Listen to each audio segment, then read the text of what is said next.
You're in the comfort of your home, I hope. Anyway, welcome to our first school board meeting of 2018. If you don't think that's difficult for me to say, unbelievable how time flies. Anyway, we'll have opening statements, goals, and pillar of character. Opening exercises. Call to order. Ms. Kane. Mr. Edwards? Mr. Getty? Here. Dr. Pittman? Here. Mr. Sanchez? Yes. Ms. Kirk? Yes. Okay. Pledge of Allegiance. We have Pecos Elementary. Dr. Ryan.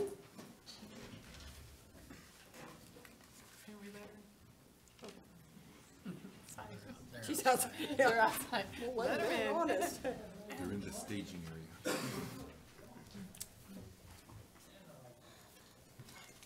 This is mine.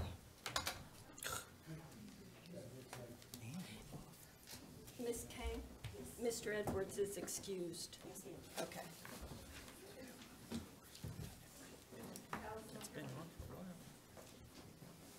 Welcome, come on in. And I do have pledge certificates when we're done.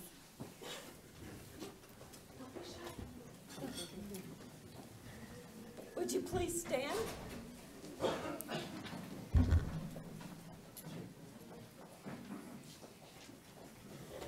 And our flag is back here. We're kind of about to turn one way. Yes, just a little bit. Just turn around, guys. The flag's over here. The flag's over there. Ready?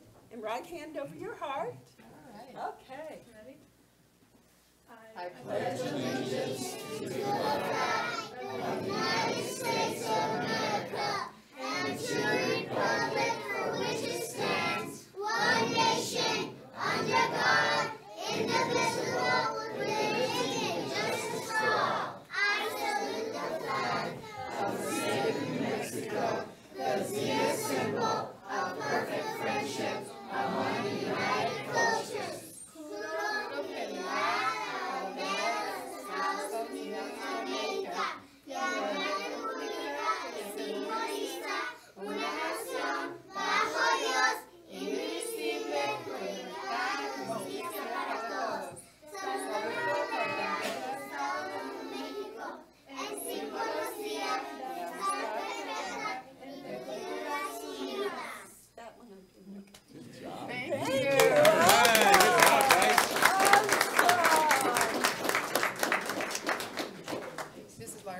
Introduce them, and then we'll come around And then we'll shake their have hands. them shake our hands.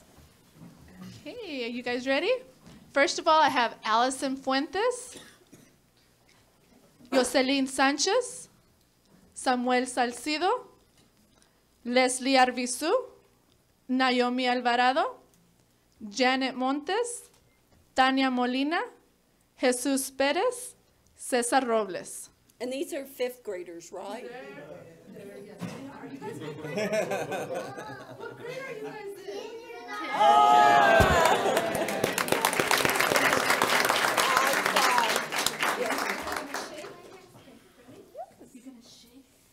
Start with guys- Around, make a circle. You guys sounded like fifth graders, though. Yeah. Good job. Okay, go this way.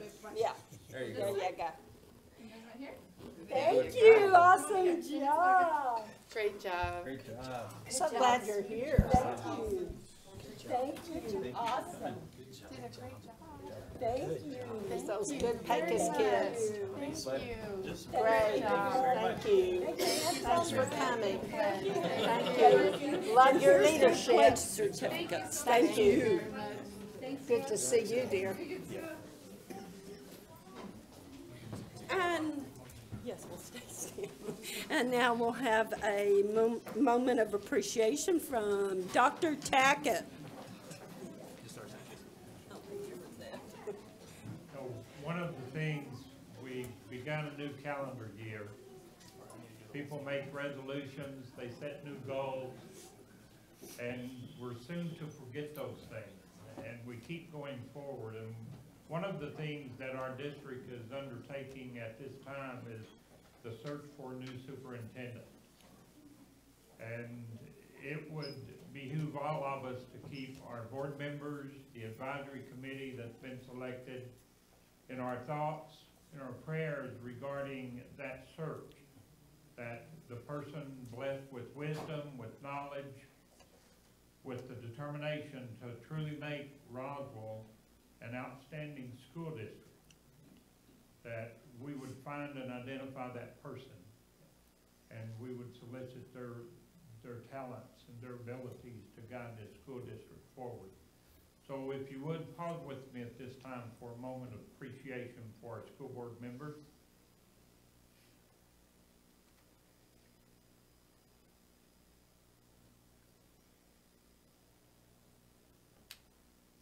Amen. Thank you. Thank you.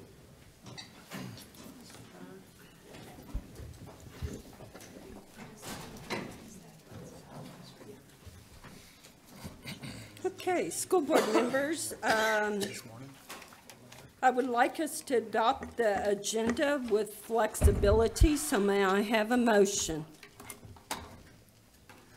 I so moved. Mr. Getty made the motion, Second. and Mr. Sanchez second. Thank you. All those in favor say aye. Aye. Aye. Opposed, same sign. The ayes have it. We adopt the agenda with flexibility. We'll move into the, okay, Ms. Sanchez, you wanted to go straight in, or do you want to do inquiries? Do the inquiries. Okay. So, Ms. Kane, has anyone signed up to request to speak? Great. We'll go right in to the adoption, and we'll start. Ms. Sanchez had Ms.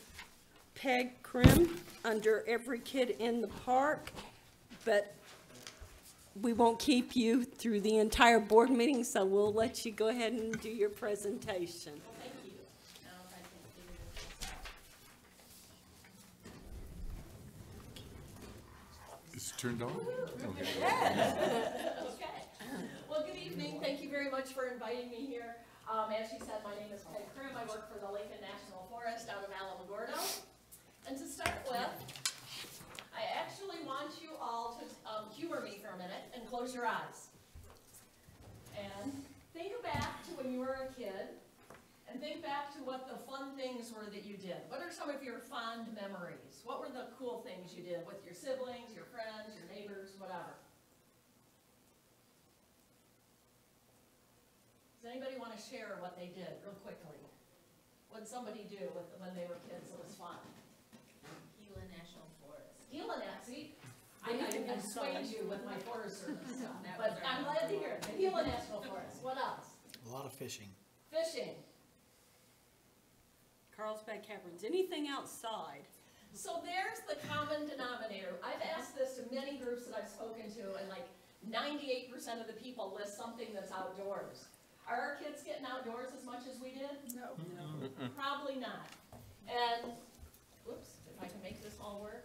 There's a ton of research out there now talking about all sorts of things that being outdoors does for their health. Physical health, mental health, spiritual health, whatever. It's all important. And this is actually an old slide. I have tons more if you want to know more research that says why we ought to be getting kids outdoors. Yep, and there's the website down there at the bottom. Yes, thank you for pointing that out. So the federal government started a program a couple of years ago called Every Kid in a Park. Now, of course, I think it should be called Every Kid in a Forest, but they didn't ask me. But we call it Every Kid, and it's geared towards, and that's a picture of some kids were up at Sunspot outside Cloudcroft, some fourth graders, and actually one of our employees cut down a tree, and these kids got to hear it go and hit the ground, which most of them have never heard. And they were counting the rings to see how old that tree was.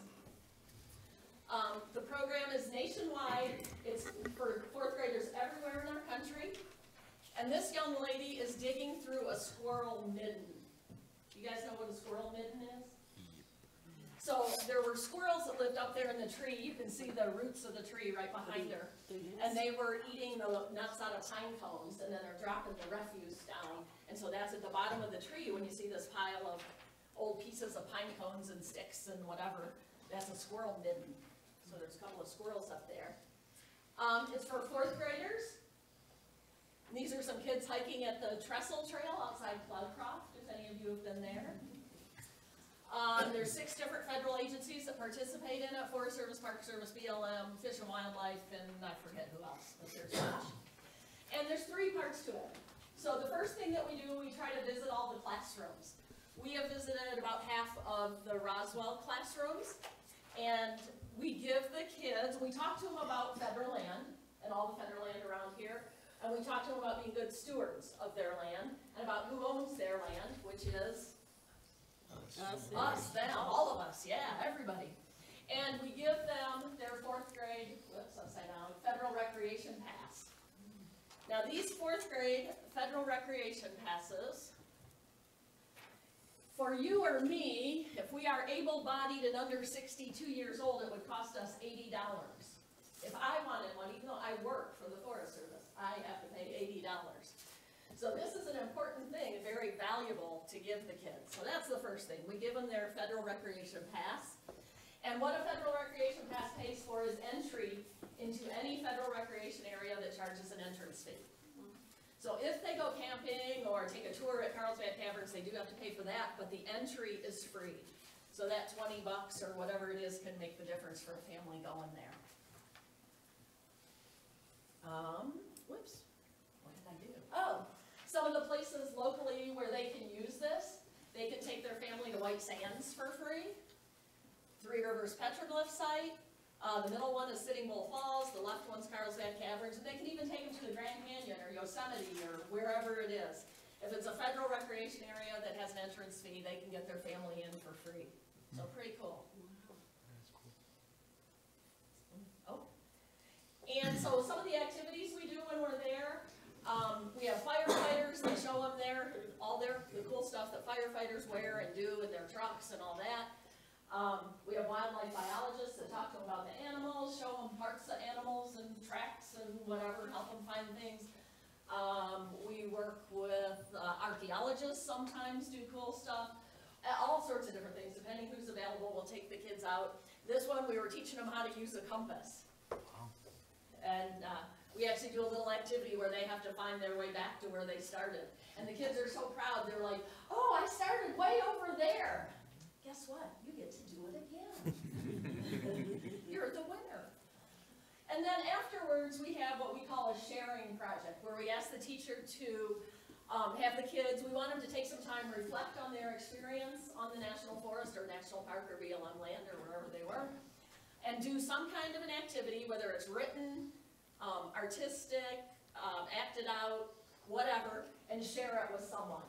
What a lot of the teachers do is, like this one, they had them do some drawing, and then they'll bring like the 3rd graders or the 2nd graders and 1st graders in and show them that. So what they have to look forward to in future years of getting to go, which is really cool.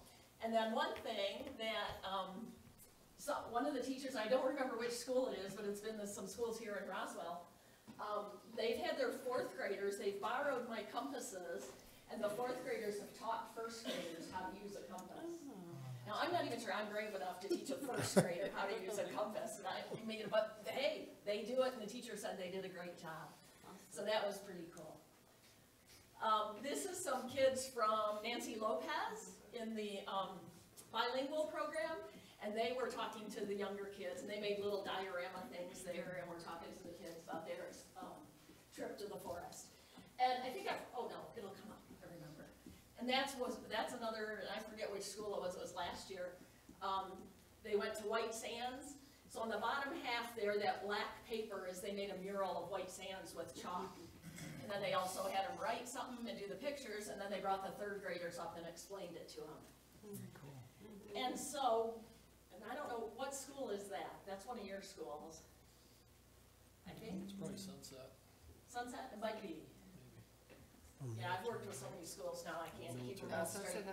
Oh, Military Heights? Sunset Yeah, hasn't gone yet. that might be it. You don't think? But yeah, there's some that kids, playground. so they had brought the other kids in to hear all about it. So the exciting thing about this is that we have grant money that we can reimburse the schools for what the buses cost. So that's one of the ways that we can do this. Oh, wow. It's pretty exciting.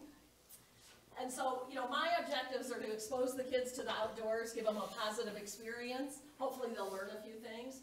and become good stewards of the land, and it could even be a career for them, like it is for me and for other people.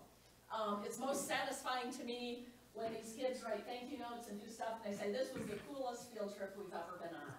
Or while we're out there, they'll say, oh, I'm gonna try to get my family to come back here this weekend, because I wanna show them this, or something like that. So it's really exciting. Here in Roswell, we've taken out 6 of the schools this past fall. We have 2 more schools lined up to go to Sitting Bull Falls down near Carlsbad in February, and then we'll try to get the other ones on the calendar and get them done. We work with school districts all over Alamogordo, Tularosa, Ruidoso, Artesia, Mescalero, Chaparral, whatever. And I have to say, I really appreciate the support of the Roswell schools. You guys encouraged your classes to get out, and so we've gotten a much higher percentage of your schools out than we do in the other places, and so it's really helped us out too. Because we want people to get out and enjoy their national forests, their BLM land, their whatever. We've had some students go to Bitter Lakes. We've had some go to White Sands, and then we've had some come up to the forest. So it's all been really great, and we appreciate it. Thank you. And I have some little flyers about the program, which you guys can send around, and if anybody's interested, if anybody has any questions, I'd be glad to try to answer them. Any questions? No, I just, This is really cool. so, as you guys have heard in the past, I'm a huge advocate for this. I mean, this is something that's really great for our generation, and then you're my counterpart. I work for the Bureau of Land Management here in Roswell. Great, I heard somebody. And yeah, so guys, I think we just need to keep this going. As you've seen, look at the kids' faces when they're out. I mean, a lot of them don't get to experience this. And I think we just got to keep it going. It really starts turning the noodle when these kids are out in the environment and they're taking all of that in. Things start clicking. And I think we just need to keep them out as much as we can. There's so much to learn. There's so much science. There's so much archaeology. They just got to learn all this stuff. And There is. There's you know, too much to do. right, They and- come out for a That's week. so one thing, Day. like you said, is when you told us to close our eyes, you know, I would hope that almost every kid in this district can close their eyes at one time and look and see that same thing. You know, I was very fortunate with parents that were able to take us out. That's what we did. We went out. We went fishing. We went out to the forest. We enjoy the conifer forest. We like to cool off, as they say, because it's a little hot in the valley here in the summertime. So I would hope that at the end of the day, every kid can close their eyes, and whether it was their parents or if it was with their 4th grade class, they get to remember that. So thank you for everything that you're doing, and Thank you. I hope, you know, we can continue this. Yeah, well, as long as we can keep getting the grants. We'll Yes, keep, yes, yes. reimbursing Let's hope the for that. schools New for the bus administration, new stops. things, huh? Yeah. So, thank you Thank very you, much. Mrs. Thank Kraft. you Thank so you. much. We appreciate Good that. job.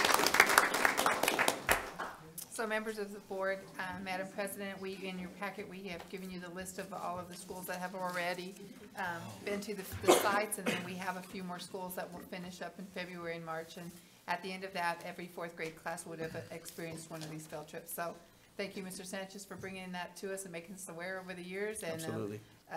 with us just supporting that every 4th grade goes, it was just a great accomplishment for Yes. all of our students to be able to attend one of those outdoor experiences. And thank you for everybody, including your guys' self, and every teacher that, you know, made it put happen. into that. Fabulous teachers Right, that 'cause- have made it happen. Yeah, Yeah. there's a lot of work that goes into this, guys, so, you know, from, you know, teachers, parents, everybody, thank you guys for making this happen. It's a lot of work, but at the end of the day, we saw what those kids' faces look like, so thank you. Thank you. Absolutely. Thank you. I agree completely, and it's something that a lot of them wouldn't get the opportunity to experience if they don't go with their class. So thank you for affording our kids this opportunity, and please continue to write those grants. All right. Thank I you. didn't even, when I was in high school, I didn't even know you could be a forester as an undergrad. So, you know, hopefully some of them will want to have more career Yeah. services in the Yeah. BLM. Right, Yeah. absolutely. Yeah. We need it's a some great good candidates. advertisement. Yeah. Thank you. Okay, now we'll move on to the approval of the minute. Oops, did we have a second one that we need to The move? Or auditor, is that- the action item. Okay, we're going to move the action item, the audit. Number So, one. number, okay, where am There you go. I? Okay. We'll have the fiscal year 2016-17 annual fiscal audit report. Mr. Cole? Excellent. Thank you, Madam President, Superintendent, members of the board. What you have before you here tonight is fiscal year 2016-2017 financial audit report of the Roswell Independent School District. It has been released by the state auditor and was timely at the state auditor's office. I do want to point a couple of things out, and of course, we do have our audit partner principal here with us tonight. He drove down from Albuquerque, so thank you for putting him on the front end of the agenda so we can get him back home safe and sound tonight. Again, this is an independent public accountant, or IPA, issued unmodified opinion. Now, what is an unmodified opinion? In layman's terms, it's the best and highest opinion that you can get. It doesn't get any better than that. For the Roswell Independent School District and its component unit charter school, Cindy Gutierrez. So again, that's something we're very proud of here in Roswell, is our relationship with our charter school. Not every district has that kind of relationship, and we've maintained it for as long as I've been around, and it's a great working relationship with them. And of course, you can see that there's an impact to our audit, so we really appreciate them and working with them. We qualified as a low-risk auditee. There were no findings. Let me repeat that. There were no audit findings in this year's report or the prior year's report. That's a big deal. That affects your bond rating. It affects a lot of things. It can affect your federal funding and many, many other things. So it's a really something to be proud of as a district. And I want to point a couple of people out that are here tonight, I believe. Mike Notes in the back in the camouflage. He's disappeared again. And Miss Linda Purcella, again in the back.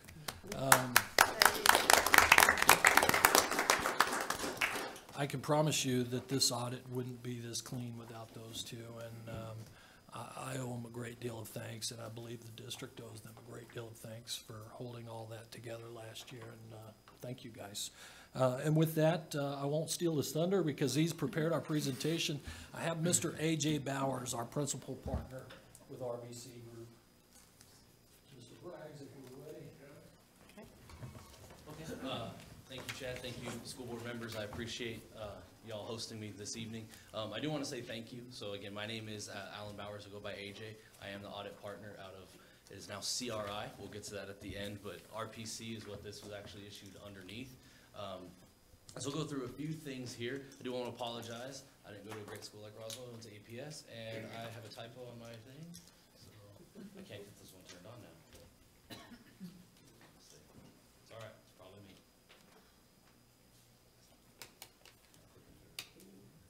Absolutely. Oh, I've been switching the sides. I should be better.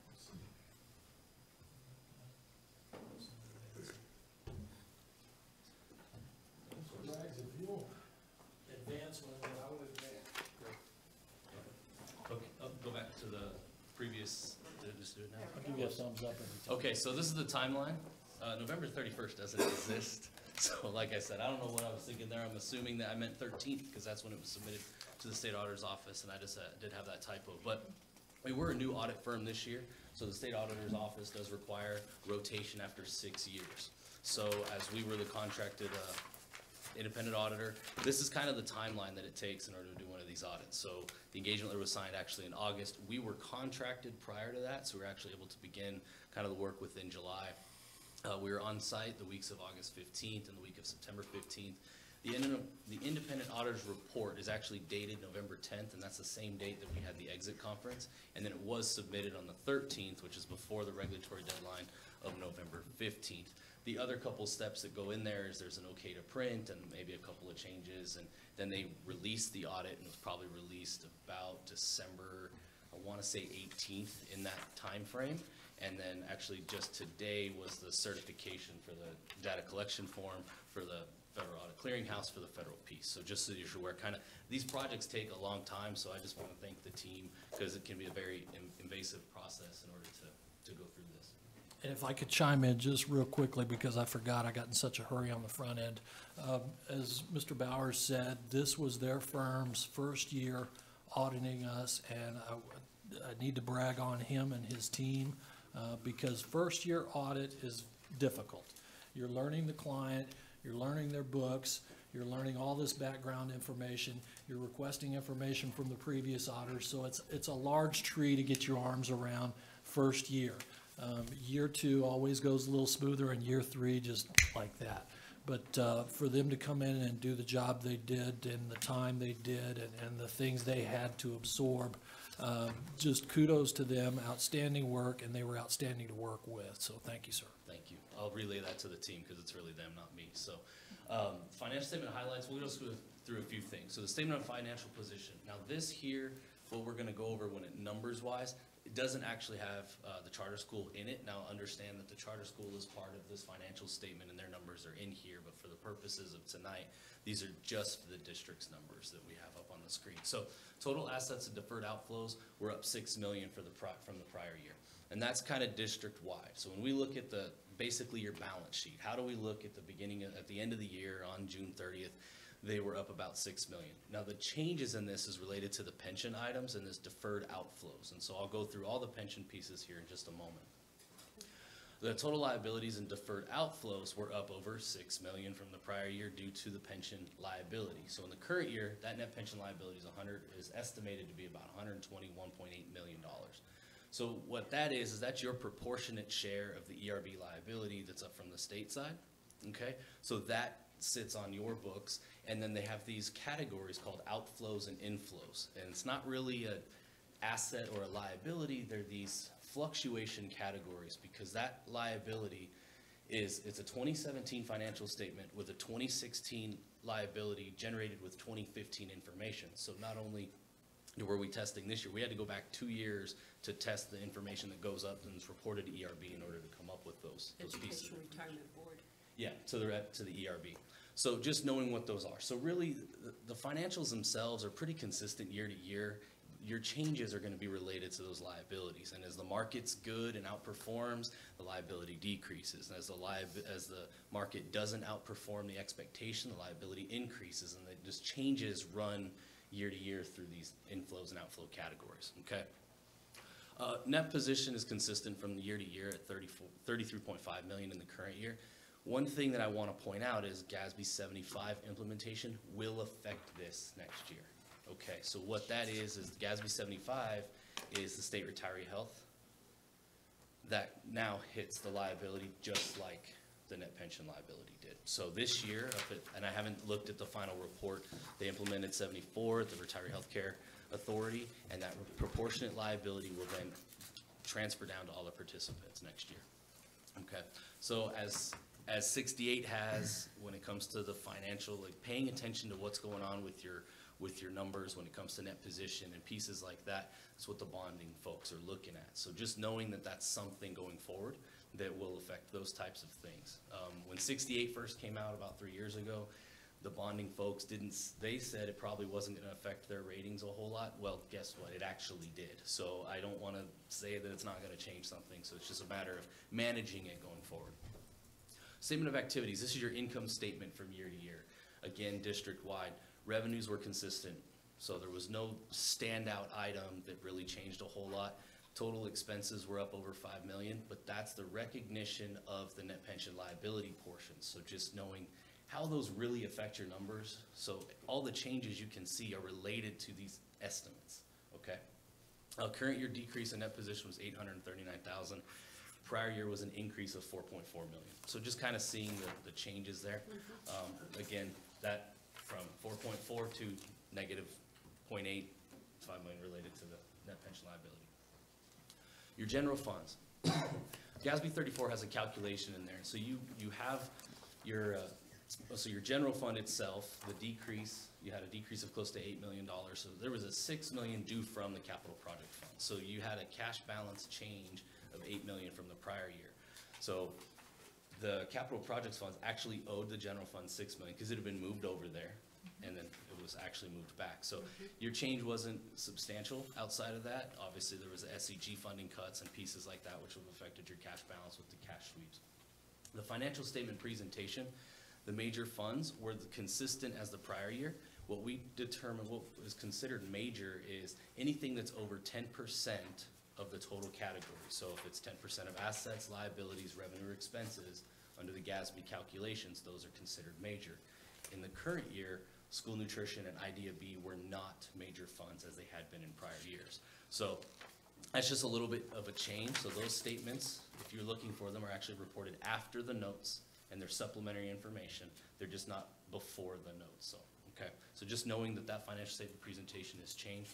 In addition to that, the state actually adopted GASB 34 and didn't have this disclosure requirement. So as they changed a little bit of the opinion units that have been customary in the rest of the United States for 15 years, they no longer required all of the non-major budget statements in here. So the financial statement went down about 50 pages to a nice usable 156. So, okay, so that's the way I look at it. So those are kind of some of the highlights. So as you see, as you kind of move forward when it comes to the numbers themselves. As Chad said, the independent auditor's report, that's what we're really here for. That report's on about pages 10 and 11. It's 2 or 3 pages long, and that's what we give assurance on the financial statements. And we did have that unmodified opinion. It's the best opinion out there, which in theory just basically means the numbers, we didn't detect anything that is materially misstated. We feel they can be relied upon to a reasonable assurance. They're not perfect. We're not looking for perfection. We're looking to say what is reasonable assurance. And that basically says, would it change the user's ability to rely upon the financials? So if you think of the outside users, you're looking at bonding folks. And what number are they looking at to say this is reasonably presented? As well as there were no areas where we couldn't find sufficient appropriate audit evidence. So any number that was asserted to us, whether it was the ERB liability or the cash number, we were able to obtain sufficient audit evidence to say, yep, we agree with that number, okay? So there's 2 other reports in the financial statement. The Generally Accepted Government Auditing Standards Report on Internal Control and Financial Matters and on Compliance and Other Matters, and that's GAGIS, okay? That's what we refer to that as, okay? There are no findings noted. So under government auditing standards, they require the reporting of material weaknesses, significant deficiencies, and material noncompliance. And those 3 levels of material weakness says this is a big deal. If something went wrong here, it could materially affect the usability of the financial statements. So there's none of those. A significant deficiency, the definition is, does not rise to the level of material weakness, yet still merits the board's attention. There's none of those. And then the 3rd level, material noncompliance, did you comply with some grant or debt covenant? Nothing noted there. In the state of New Mexico, we have other matters that are reported in there. So things like other noncompliance. Did you overexpend to travel, or so we have to test for compliance there. Or anything else that in other states would be determined to say, what is a finding, or hey, you know what, we just noticed you overexpended a PO or something. Maybe we should just clean that up, but it doesn't have to go in the report in every other state. In New Mexico, they all go in there, and there's none of those. So kind of to echo Chad, that's not common with audits. It's really not common with new auditors because you get a different perspective, you get different eyes, and so you see things a different way. So that's a really big kudos to your team. So I don't want to understate that because I think so you just got to look a little harder next year. I'm just kidding, Chad. Clean as a whistle. They change it up on us every year. We do it based on risk and based on what we know. So the cooperation of the school board and the finance staff is really paramount to that. The other report, if we just go back really quickly. Oh, that's okay. Right there, the report on compliance with requirements that could have a direct material effect on each major federal program.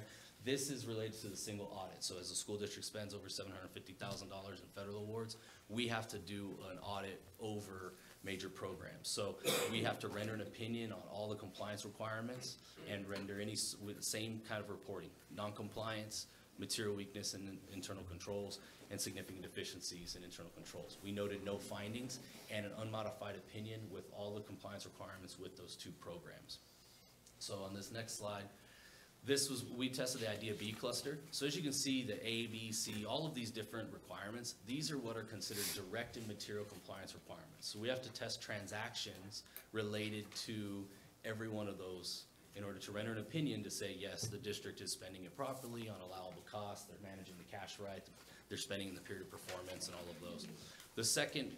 The next slide will have the next program, which is the improving teacher quality. And again, these are the direct and material compliance requirements that we have to test for those. Okay, so we've rendered that opinion that you've complied in all mature respects with all of those compliance requirements for both programs, and didn't note any findings. So, the next slide talks about that low-risk auditee. So as a low-risk auditee, which basically means you haven't had any findings, no opinion issues in the last 2 years, okay?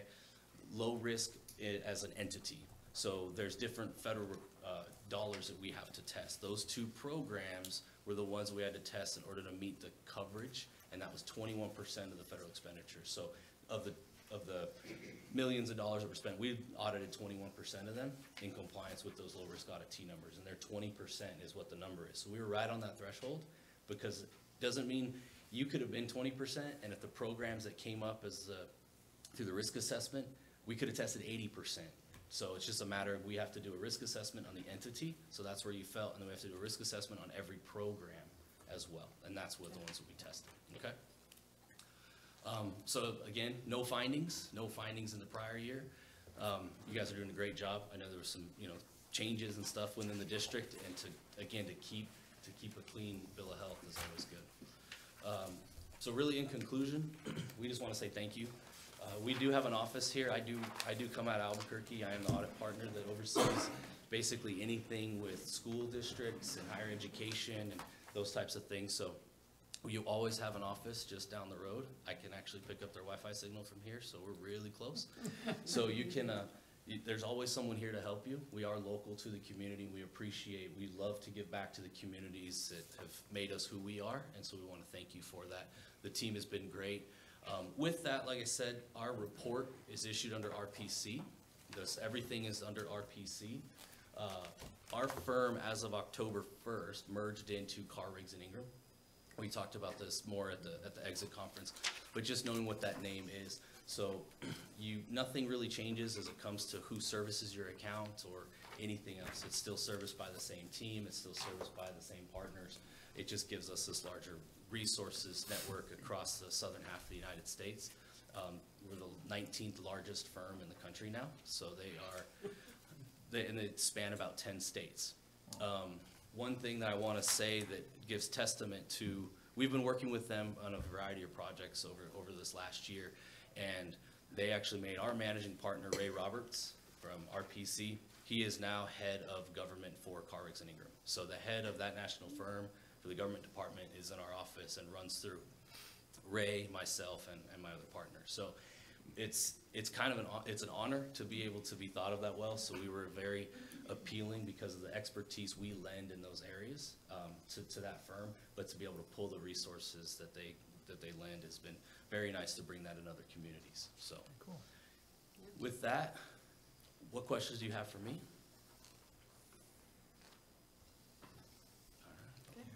You must have done an excellent job. Nobody Very has any well questions. explained, yes. Very well. I do the best I can. Thank It's you. tough to follow the outdoors. No one wants to listen I to the know. auditor after the outdoors. I'd rather go to the forest. So.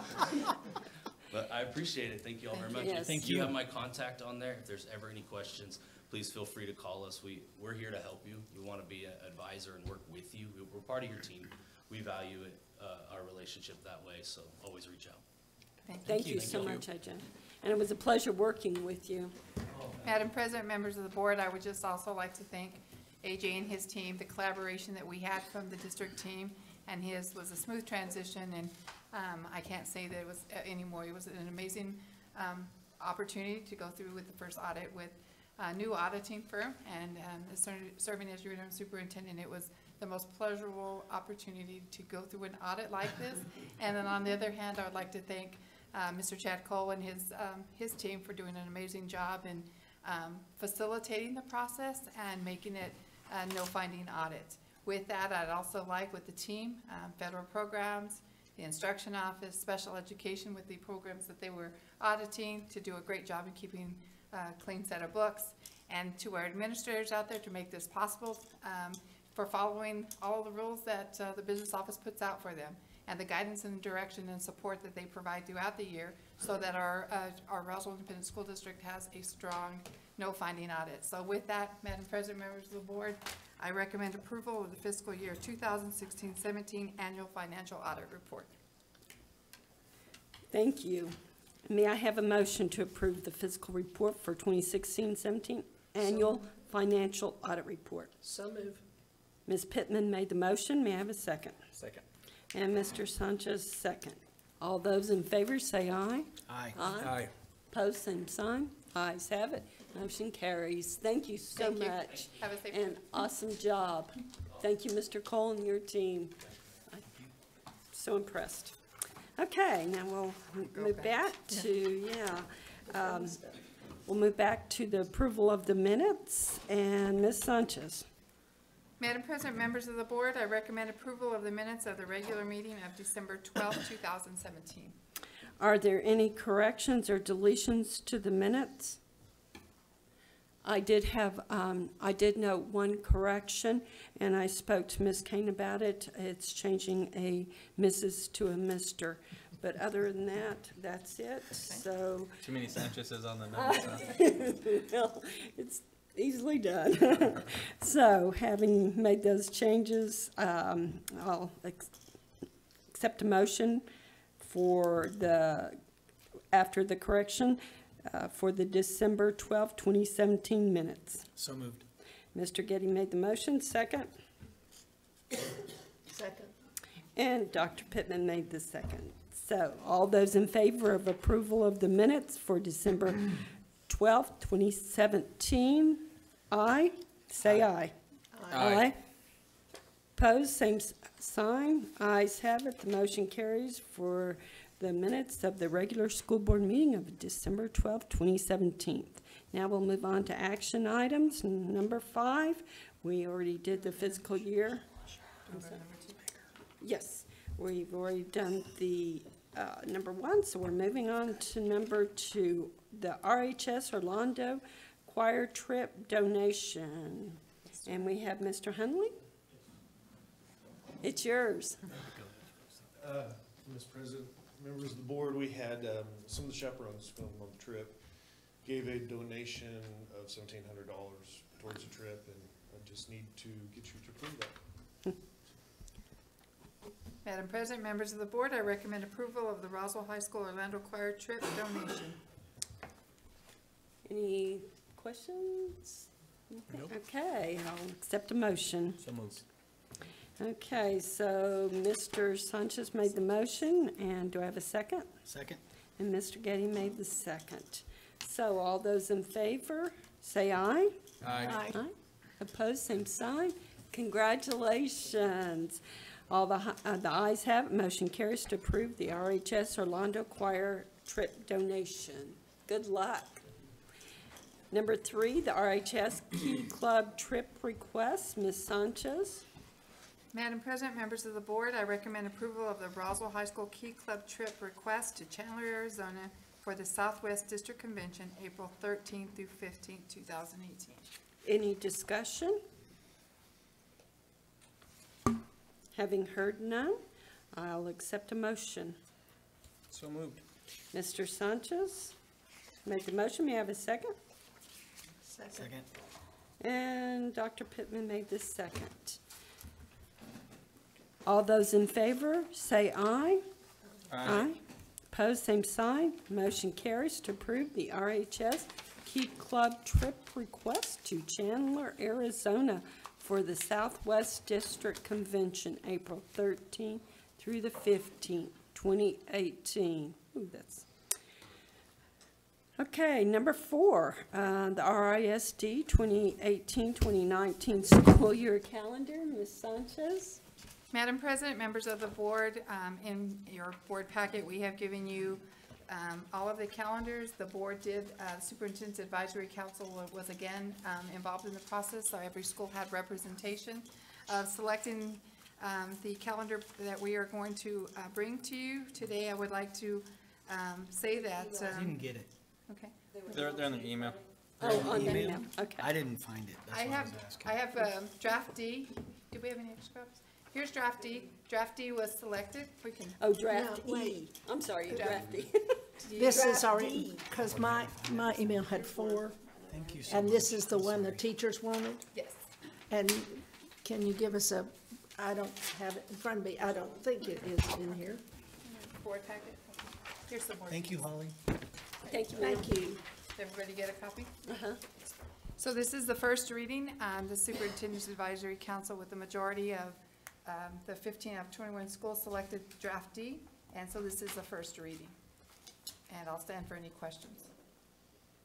So the majority of the schools, I know that's always questionable, I'm shocked that they really came together on, We had 3 of the 4 middle schools select D, all 4 high schools selected D, and then the rest of the majority came from the elementaries selecting D. and we start on August the 9th. First day of school, and. So one question that I have is, you know, the concern keeps coming up that we keep starting earlier and earlier. And, you know, I know we're looking at student days and total staff days as, 178, 184. But they do want to start earlier in August still, in Yes. August 3rd? Yes? Because I remember I got, I won't say complaints or concerns last year starting the 7th. It's like, come on, every year it seems that we're adding days here. But We gave them the 4 calendars that were in your board packet, and they all had a variety of different starting times that they looked at. They also looked at the Thanksgiving week and the Christmas, the winter break, and you'll notice that they did select to start earlier to be able to get off 2 days earlier on the 19th instead of the 21st, because it was a very short turnaround this year. Okay. So I think that was some of the things that they were looking at as they made the decision at their school. But they knew that they had to give up something in order to get 2 days off earlier, and so they went to the beginning of the calendar. And I know we always start with the end in mind. We say, this is what last day, what day do graduation. you want to get out on? And here's the graduation, and then move work forward. backwards. Yeah, work backwards. My only concern, and it's just my concern as a parent, is I never felt this way as a teacher or principal, but we have too many days off in December. I didn't feel that way as a teacher or principal, but as a parent, that's a lot of days off to have my kid at home, but hey. That's just my opinion. I thought, yeah, well, as a different parent, I enjoy having them home. Oh. I don't like cleaning the house, but Yeah. No, it's all So good. this is the first reading. If there's any concerns of the board that you'd like me to take back to the advisory, we could certainly email those concerns to them, but this is a representation from our district that they have come with a majority of calendar D. Yeah. I'm- Maybe let's just make sure that they understand they're starting the 3rd, Yeah. and they're okay with that. Maybe that's a question I'd ask her. I'm sure it's pretty obvious, but Yeah. that was the earliest start date out of all of them. So when I looked at them, I was like, okay, that one's out. And then I started looking at the 7th, starting give or take the 6th or the 7th, and then, looking at December and looking at Christmas break, making sure we do have ample time there, because I know everybody loves the week off for Thanksgiving. I know some concerns that came up this year were, starting on the 21st, but of course it was on a Friday, and then just the way that Christmas kind of landed up on the beginning of the week there, but, I don't know, the calls that I get is it just seems that we're starting earlier and earlier, and why are we starting earlier? And then they look at that and it just seems that we're adding more, total staff days, but I think we just need to make sure that that's explained pretty well. And it looks like they're getting extra time off in December, which is good, but I don't know. Okay, thank you. It was just one that I thought was already off. I was like, I okay, know. so D's gone. Well, you might Okay. have them, those that have contacted you too, you might have them contact their school rep that sits on the calendar committee and express their concerns. Yeah, okay. Will do.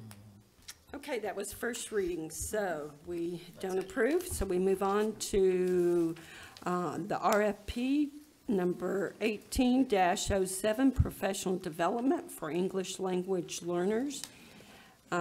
Learner teachers, Mr. Tweed. Madam President Kirk, Superintendent Sanchez, members of the board. We did receive 5 proposals for this request for proposal. After reviewing them, the evaluation committee did feel that one of the vendors did distinguish itself with its approach, with its connection and sensitivity to cultural and ethnic diversity, and with its management and planning. So with that, we bring you the award recommendation. Well, I appreciated seeing the form, the rating form. It was, rubric. It was very interesting, and of course, when I looked at it, I'm going, huh? So I had to call Ms. Sanchez and say, give me an idea of what I'm looking at. So, yeah, that Sure. helped tremendously. Thank you. With that, Madam President, members of the board, I recommend approval of RFP 18-07, Professional Development for English Language Learners, Teachers. Okay, any discussion, board members? Who was in the group that made the decision? So it was Anjunieta Walker, and Bilingual is actually the one that requested this RFP be put out. Rosalinda Chacon, which is in her office, and Elisa Begaria Salamero were the evaluation committee. Were there any teachers? Yes. There were not. There were just those three, and I facilitated the evaluation committee. I think it's good when we ask our teachers what they need and what they think will do them the most good. Understand. That's something we'll look at in future ones. We were kind of put in a position where we had this funding that we found out wouldn't carry over to 18, 19. So we wanted to make sure we had this in place and get it done over the winter break so that we could get as many of these training sessions in before the end of the school year. But we will look at including more teachers and staff throughout the schools. Well, I understand that, and I'm sure you made a great decision. But when we are talking about professional development, the professionals have to buy into it. If it's for the central office staff, that's one thing. But if the teachers are going to be doing something different or spending a lot of their time learning something new, they really need to have some buy-in. And they don't.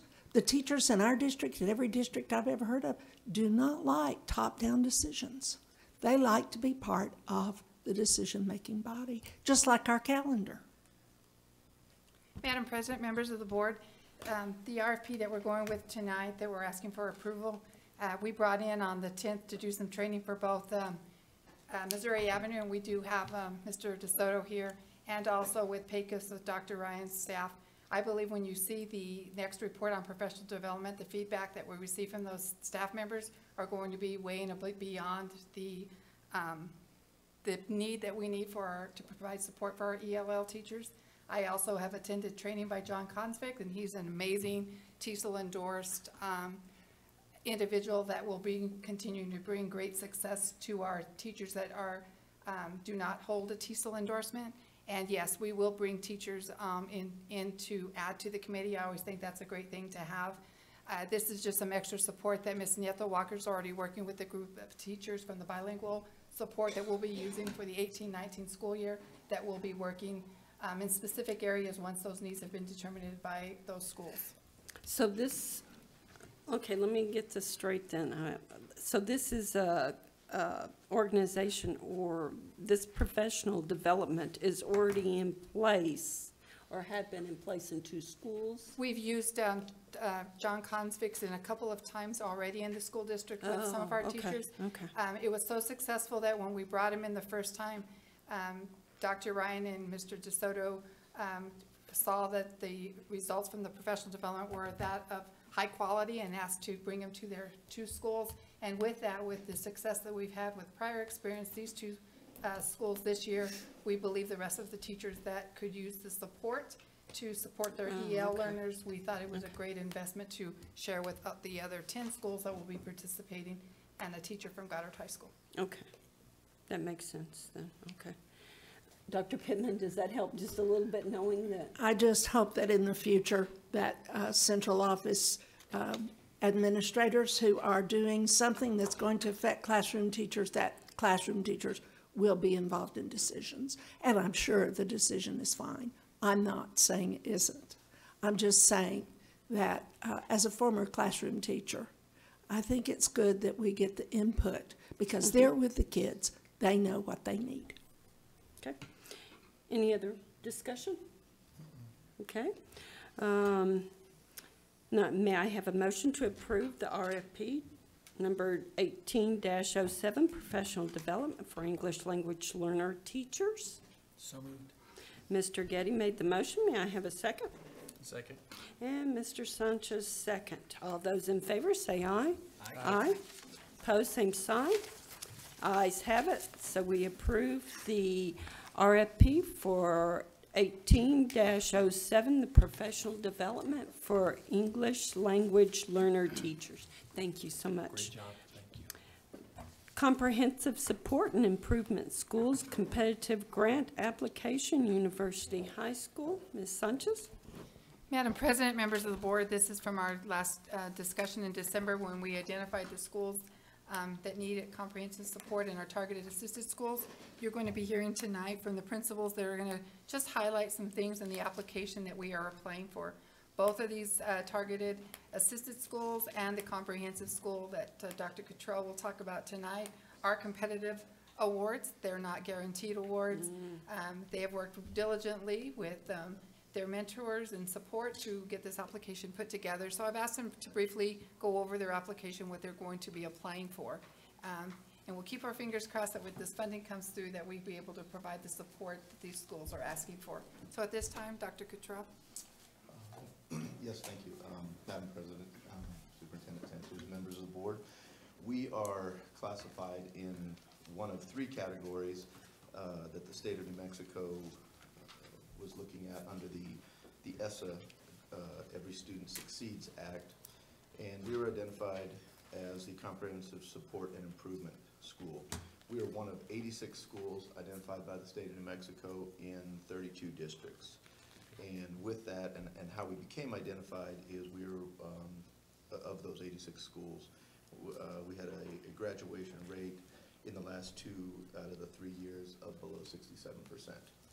So, but being an alternative school, I mean, we knew that was one of our things, and we began this process actually 3 years ago when we first wrote our first grant with High Schools at Work. And so, as a component of this, in our ESSA grant this year, we've highlighted continual work with SREB and High Schools at Work. We've also added a component of being able to work with possibly University of Virginia in their turnaround model, and also adding in possibly some extra time and support, reteach, retrain opportunities for, or reteach and retest opportunities for our students as well. So with that, I think when we look at high school graduation and the component that we're going for is to take the idea away from just graduating from high school, but creating, how do we create a component for life after high school? And with that, and our career pathways and things like that, it's kind of funny, the lady that spoke at the very beginning said she didn't even know, some of these jobs existed, and I think that's where a lot of our students are at this time. And we believe that this grant and the things that we wrote inside of our grant will give us an opportunity to continue to work in that direction and highlight career options and career pathways, and so ultimately combine, our high school curriculum that's offered by the state of New Mexico, and the ability for our students to find some rigor and some relevance in what we're trying to do. So we're excited about that. It is a competitive grant. They say it's 10 people out of the 86 of our group, and we feel like it's an opportunity for us to do pretty well with that. And I'm excited about the opportunity to compete for that. With that, Madam President? Go ahead. EMS. Yeah, is there any discussion? That's okay. Oh, I'm sorry, I going- just didn't know what that was. Do we have a fire alarm? Any discussion? Any questions? Process, I didn't Okay. say, is the beginning process is they do offer $30,000 for basically the first year and setting up your grant, and then $150,000 for the 3 years after that to help with your work. So it's a 3-year grant? It would be a 3-year grant with a little beginning kick, I guess, to start the planning. So. And so it's not a guarantee? It's not a guarantee. So everybody's writing it, and it's funny. A lot of people have been on the phone calling, saying, "Hey, so what are you thinking about that?" You know, I think we've got a great plan and a great target. We understand who we are and we understand the direction that we want to go. We'll just have to see if they see it that same way and Okay. go that direction. Thank you. Madam President, members of the board, if we are not successful in any of these both, either the targeted assisted that you're going to hear tonight or a comprehensive, the school district is going to still continue to support our schools in it. But in the amount of money that we were asking for, we would have to phase in the support. At this time, we don't have all of those dollars to do all of those initiatives, but we are definitely saying to all three of our principals is that we are going to keep our fingers crossed that we get that extra support from these grants. I think they did a great job in putting the grants together. However, if they don't come to fruition, we are going to stand right behind them to support their staffs and their leadership to be able to deploy those initiatives that they feel that they need to do to be able to move them to the next steps. We just will not be able to do it as fast as the grant can do it with the extra support, but we are here to support them regardless of the grant's success or not. So, And this is offered through the State Department. yes. Yes, through Title I, it's a Title I component, and through that, Every Student Succeed Acts. Through the Private School Bureau. Okay. So with that, I recommend approval of the Comprehensive Support and Improvement School Competitive Grant Application for University High School. May I have a motion? So moved. Mr. Getty made the motion. May I have a second? Second. And Mr. Sanchez, second. All those in favor, may please say aye. Aye. Aye. Pose same sign. Congratulations. Good luck. Yes. The ayes have it. For the Support and Improvement Schools Competitive Grant Application for University High School.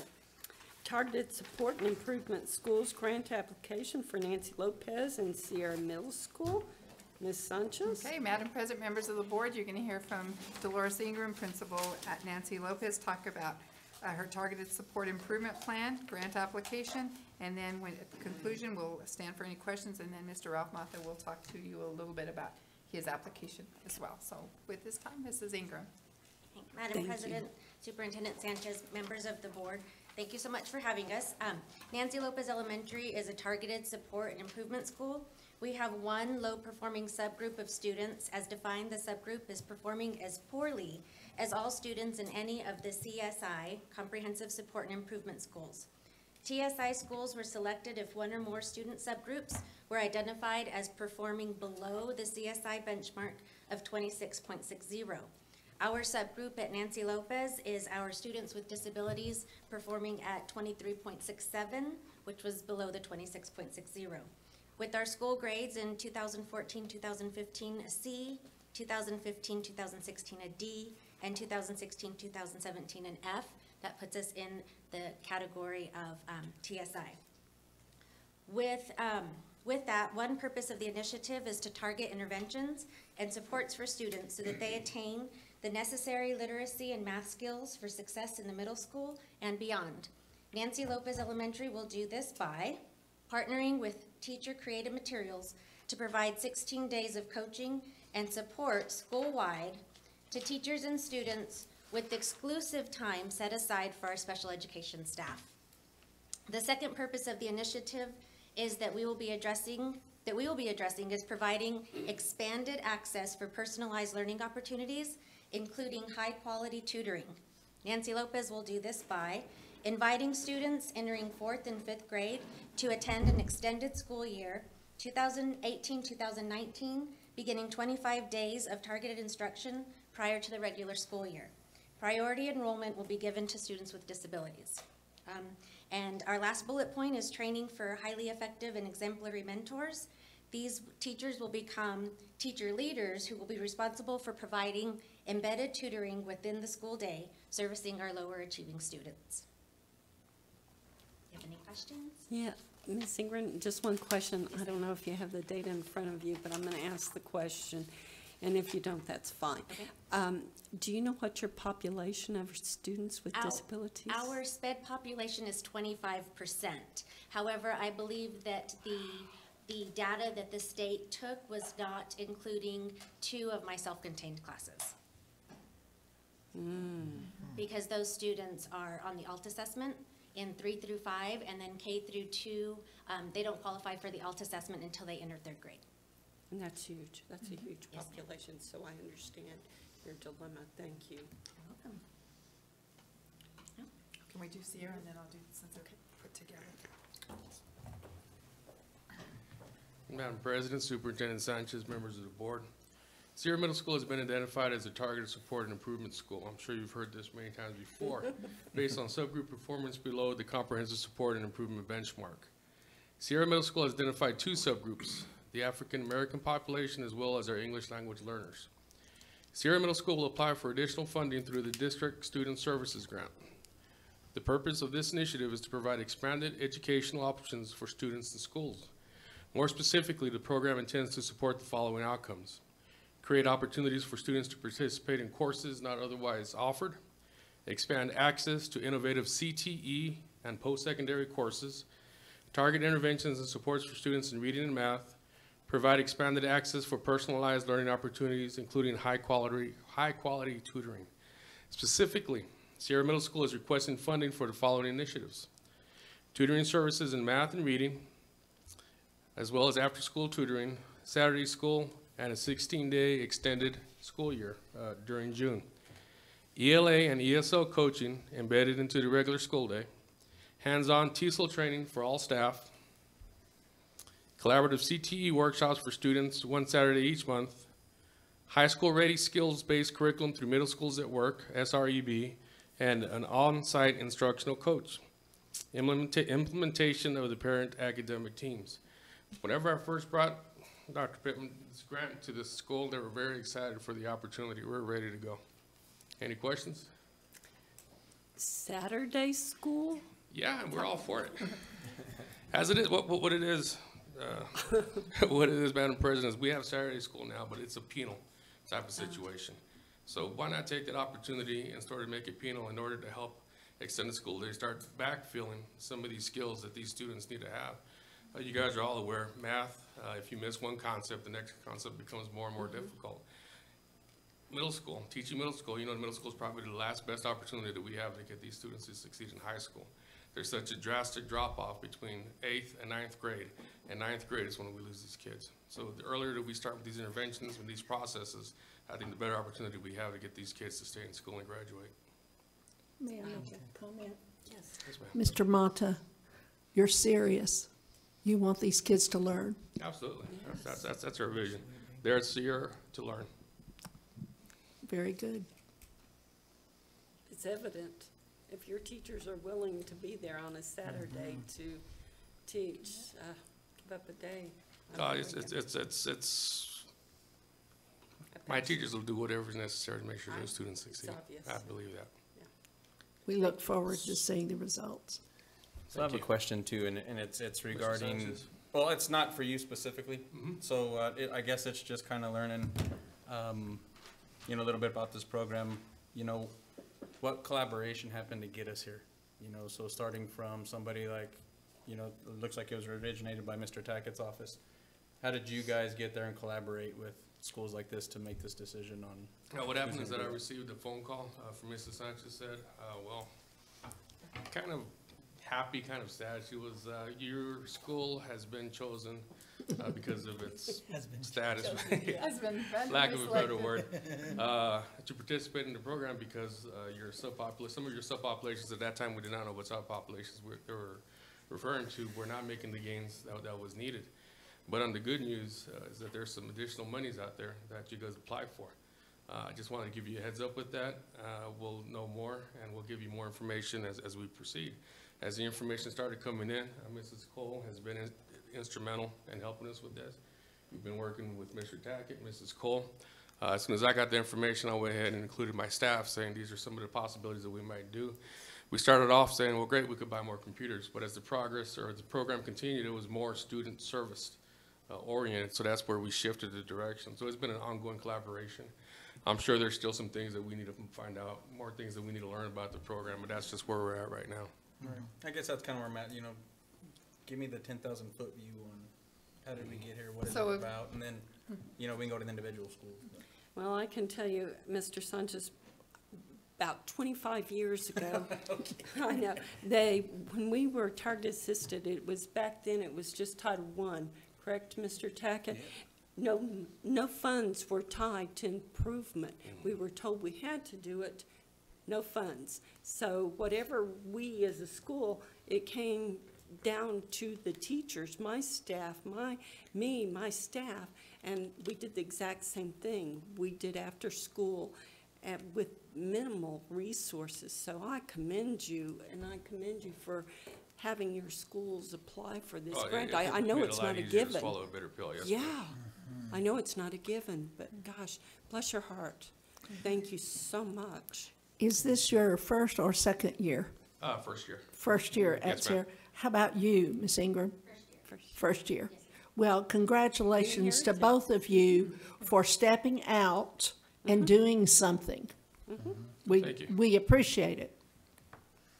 Any further questions? And then I guess the other $1 million question is how do we get it to everybody else? Is it only tied to a certain amount of schools in the district, or can we? We don't want any other schools to assist. No. Okay, so, Just Mr. if Sanchez, there's money on the table, then. Mr. Sanchez, it was, when the way I presented it to my staff, it was like, well, everybody wants the #1 draft pick. But in order to get the #1 draft pick, you gotta finish. So the money's good, but it's not good. Yeah. So with the Priority School Bureau, when these schools were identified, this is an opportunity for funding. You don't have to apply for the grant. This is an opportunity that said you don't have to apply for the money, but you have some schools that have either been identified as comprehensive, and we had one, which was University High School, and you have 2 targeted assisted that fell in those categories. Superintendent, you've got to correct this problem of these concerns of low achieving and closing the achievement gap.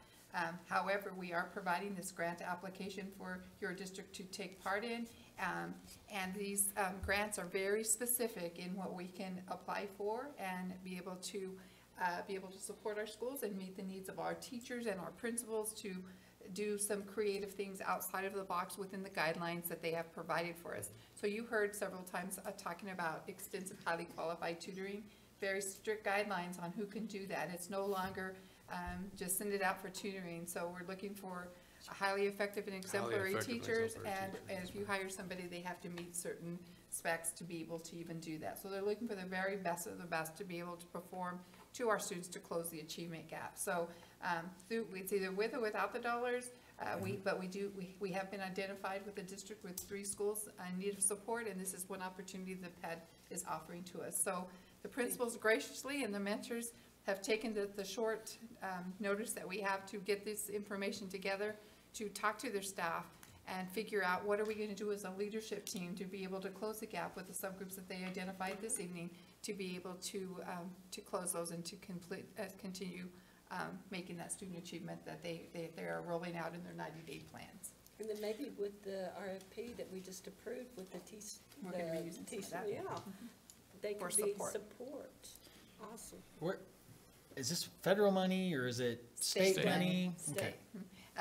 So that's why you're not guaranteed, right? Right, it's state money, it is already set aside.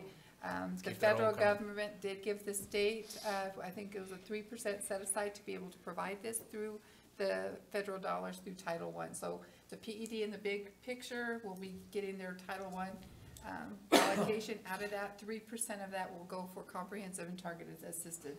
And so they take that right out of their allocation, which opens up the opportunity for these schools that will be funded for those.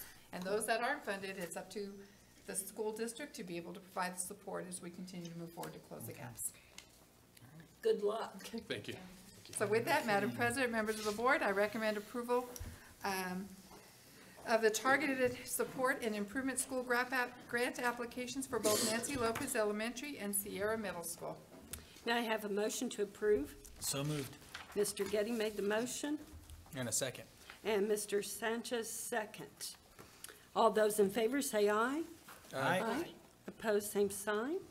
The ayes have it. The motion carries for the approval of the Targeted Assistance Support Improvement Schools grant application for Nancy Lopez and Sierra Middle School.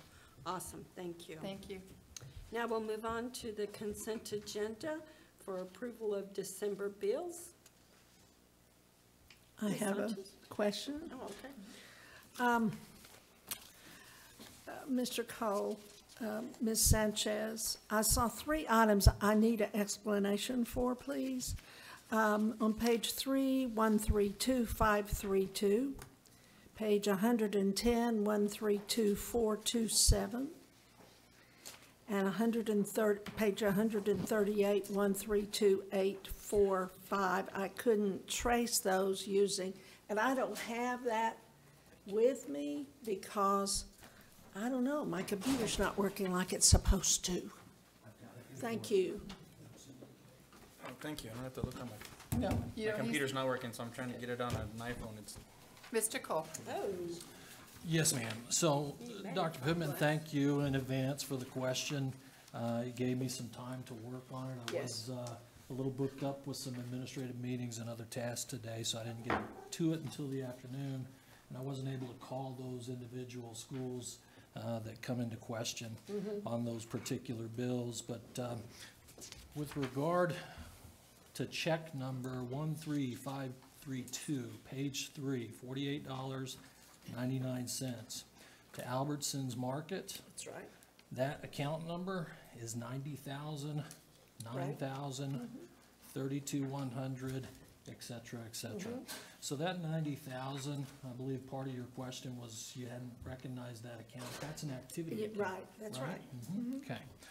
And so the allocation on the end, those last 5 digits, that tells us what school, that 39, the first 2 digits of the last 5 tells us the school. Right. So that is Monterey Elementary School Sunshine Fund Activity Account. Okay. And the description there is a cake and card for Bosses Day. That originated from the school secretary and was approved by the school's principal. Again, that's a sunshine activity account. I understand what that is. So let me talk about, just for our other board members, what that is. An activity account is a little different than a grant funding source. So, for example, we were just talking about federal dollars, state dollars, grant funding sources. Activity accounts are kind of an in and out type of account. What you see them used for are for collections. For example, the Sunshine account in this school district and in most school districts across the state takes up a collection from teachers voluntarily or staff in a building voluntarily. But they take up those collections in order to do things like birthday parties for staff, or if someone passes away, to send some flowers, or baby showers, or recognition of retirement. So there's nothing, that's not a taxpayer-funded Right.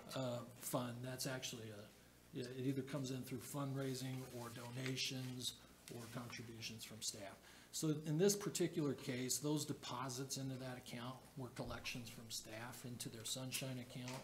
And again, it was cake and a card for Boss's Day. I believe your other question was why only one boss? Because that Sunshine Fund's the only one that did it that way. That school's the only one that Yeah. did it that way on that particular day. Right. Let me ask you something else. Sure. Who keeps those receipts from individuals who contribute to that fund? The secretary, the school secretary. Okay. And they have You- a receipt book. You understand why I question these items, because they don't look I support like they- every board member questioning these items. I Yeah. need all the help I can get. The rest of this, the things I did not mention that you put on the list Sure. looked like home ec supplies to me. Yeah, those are listed So, there. Yeah, you that's know, what I've listed for you. chocolate chip cookies and things Right. like that. Right. But I Life appreciate that. skills as well, life skills. Life skills They class, do of some course. cooking in there, and Okay. that's part of their program. But I can go through each one if you'd like, or you've got the synopsis there. I do. You don't need to go through all of them. But please understand, I'm not a professional at this, but part of my job with being on the school board is to look at the books. It absolutely is, and I need your support to enforce this so we can get another audit with clean, zero findings, and I appreciate it. I wish there was another way this could be handled. You know, I don't know that all of the schools have, do all the Sunshine Funds come through the school books? So each school may have a Sunshine Fund. Right. And they do go through the school's books, yes. Okay. Yeah, the deposits, yes, ma'am. Okay. I'm just trying to, in my own mind, figure out a solution where that's flagged or tagged or something. But I'll keep asking you. Yeah, please do. Please do. And I don't know, correct me if I'm wrong, Mr. Cole, but in the past, some of them haven't, and there were some issues. So didn't you start requiring that? So there is some checks and balances? Requiring what specifically? Them, for it to be run through the school district rather than an individual that just, May or may not. yeah. Yeah. No, so let me, I'm sorry, I misunderstood or I didn't clarify properly. So let's just take one school, for example. Let's take Monterey, they bought the cake for Boss's Day. The collections would have occurred, again, from staff into that sunshine activity account. Those would have been handed to the secretary. Secretary has a form, it's called a dual control form. Secretary counts how much money she has, person bringing money counts how much money they have brought. They both sign off that they agree on the amount, and then a receipt is receipted from a receipt book. That happens at the school level. Yeah. Yes, ma'am. And it also happens up here at our district level for certain other activity accounts as That's well. the checks and balances. Yes, ma'am. Okay, thank you. Okay, any other discussion of the December bills? May I have a motion to approve? Madam President, Sorry. I recommend approval of the December bills. May I have a motion to approve? So moved. Mr. Getty made the motion. May I have a second? Second. Mr. Sanchez, second. All those in favor say aye. Aye. Aye. Pose same sign. Hope I'm not getting the crud. Oh, stay away. The ayes have it, and the motion carries to approve the December bills. Authorization of January bills, Ms. Sanchez. I recommend authorization of the January bills. Any discussion? Having heard none, I'll accept a motion to authorize the January bills. So moved. Mr. Sanchez made the motion. May I have a second? Second. And Mr. Getty, second. All those in favor say aye. Aye. Aye. Opposed, same sign. The motion carries to approve the January bills. I think that's what it is. Yeah. Thank you. Okay, now approval of the bars, January's bars.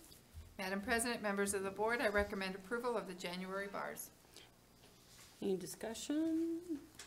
Ooh, Mr. Sanchez, do you need some glasses? I need my computer to work. Here, you want mine? I've been trying to show them. Mine's not They're working. good. Mine's not working. Oh, you want mine? No. Okay. I'm good. May I have a motion to approve the January bars? So moved. Mr. Getty made the motion. May I have a second?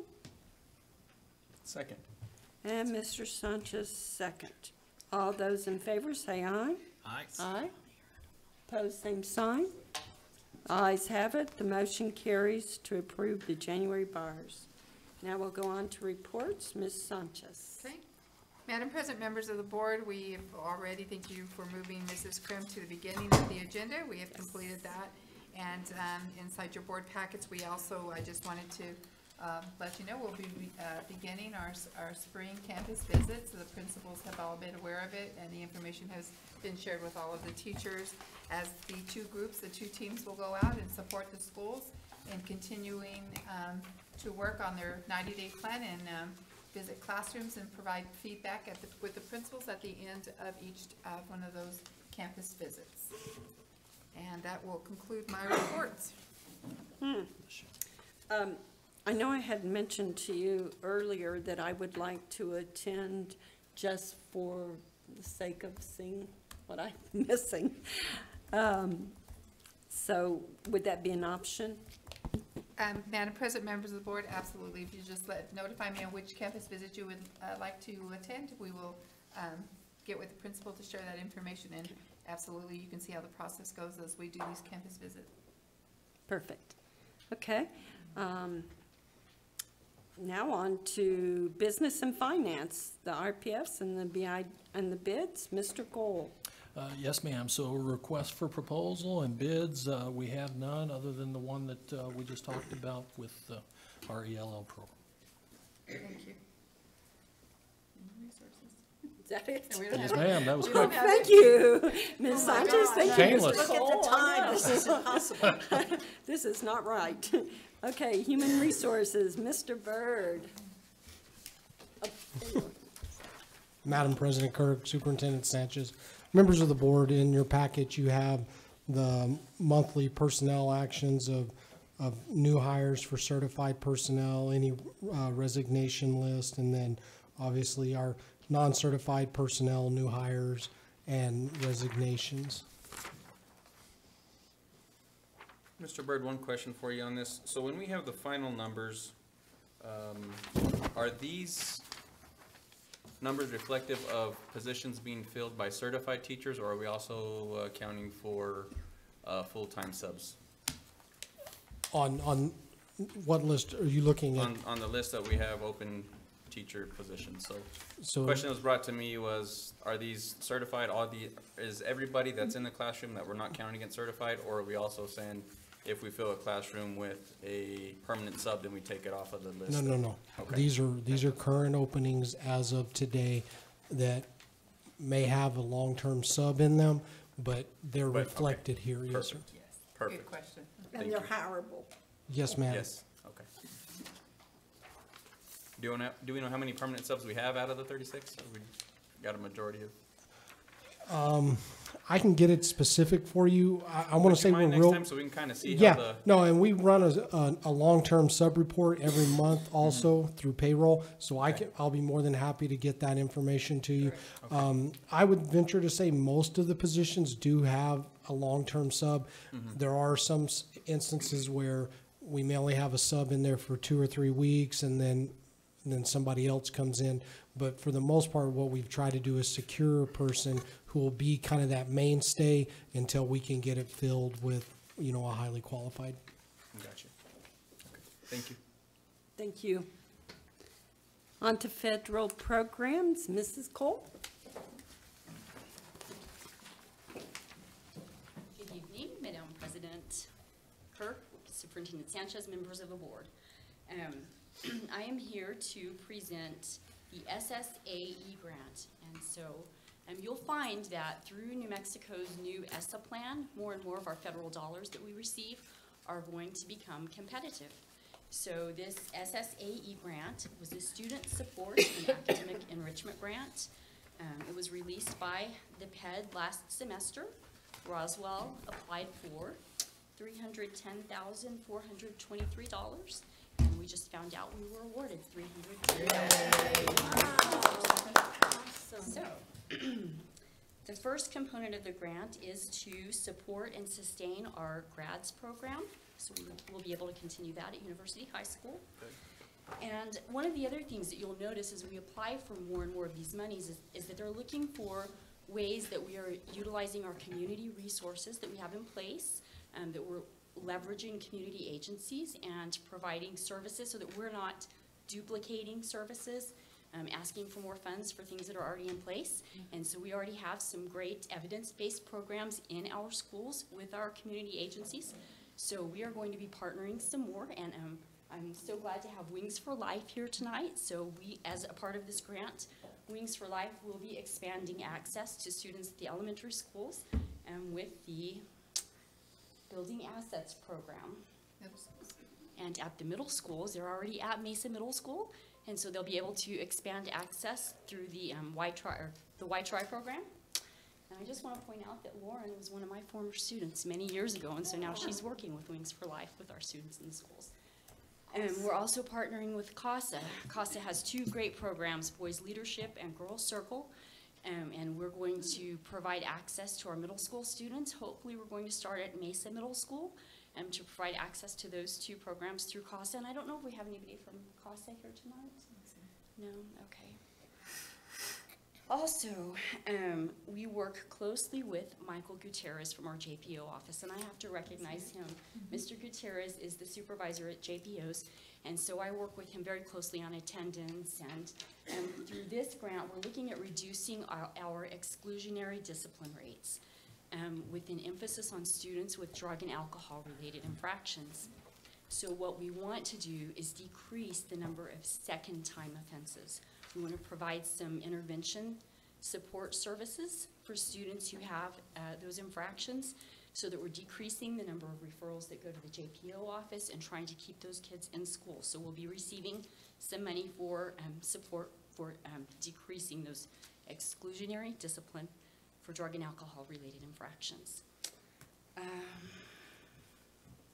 Also, we're going to provide some behavior support training for our middle schools. Again, we looked at last year's data, and so Sierra had some pretty significant numbers with their suspension rates. And so I've been working with Mr. Mata, he's been working with his staff, and so we're going to be focusing on Sierra Middle School and providing those behavior support trainings for that school just because of their numbers.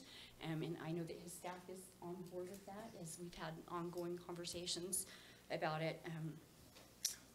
Let's see. We are also going to be providing transition services for students in our short-term juvenile detention facility. It's a short-term facility here in Roswell. We already have a teacher through federal programs who provides services to the students there. But we have found that even though it's a short-term facility, the average length of stay is actually 59 days for our students. And so we're going to expand our services. We're going to provide some transition services as they leave the facilities, making sure that they're enrolling in schools and providing having access to community resources that they need, making sure they have their next step plans in place, that they're taking the appropriate assessments, and that they're on track for graduation.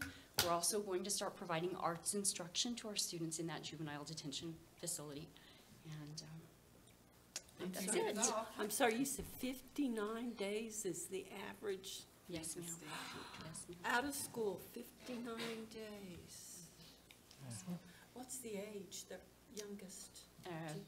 They're usually 12 to 17, Mr. Gutierrez. 12-year-old, 59 days out of. That's just average. That just blows my mind. Being from elementary, I just.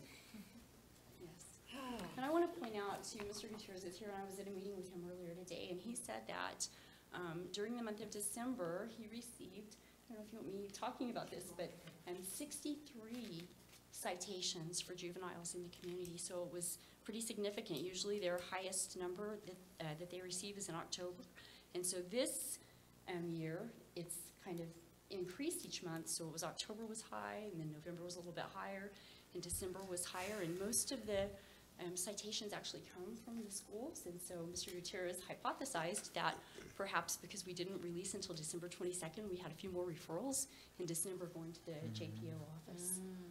So anyway, it's very nice to work with Mr. Gutierrez. Supports us. So you were talking about earlier that these are going to be more competitive. Yes. How is that going to work? I think you might have hit on it because, they're going to want to look to make sure the monies are going where they need to go. Is that part of the process, or? Yeah, I think that they're going to, you can look at the new ESSA plan. So you're reading probably that New Mexico has the #1 ESSA plan. And so part of that is that they're holding school districts and communities and other agencies accountable, again, so that we're streamlining our funds and not duplicating something that's already in place. So we have some great programs already in place in our schools through Wings for Life and through CASA. And so rather than trying to reinvent what they're already doing and adding a burden to our teachers, we really want to leverage those resources so that we can streamline the funding and save money, and so that we're all working together. You'll probably start hearing a term called wraparound services. And so that's where we focus on specific students. We work together as schools, we work together as community agencies to provide services for specific students to make sure that they're successful in graduating. And so you'll just see more and more of that through this plan. Okay. So let's say that, this happens and this works great, and then, we're going to put in for this and have to be competitive again. Are they gonna be looking to make sure that that's working, or are we gonna have to maybe tweak it a little bit to say, we're gonna try something different with it also? So, yes, what they look at are continuous improvement processes. So they're gonna wanna make sure that we're collecting data on what we're implementing and that we're reflecting on that data to make sure that it's effective. And if it's not effective, they'll want to see the changes, and that's okay, because we Gotcha. want to continuously improve. Okay. Well, thank you for explaining that. You're It welcome. sounds like it's a pretty good deal. Yeah. We're gonna have to stay on our toes, huh?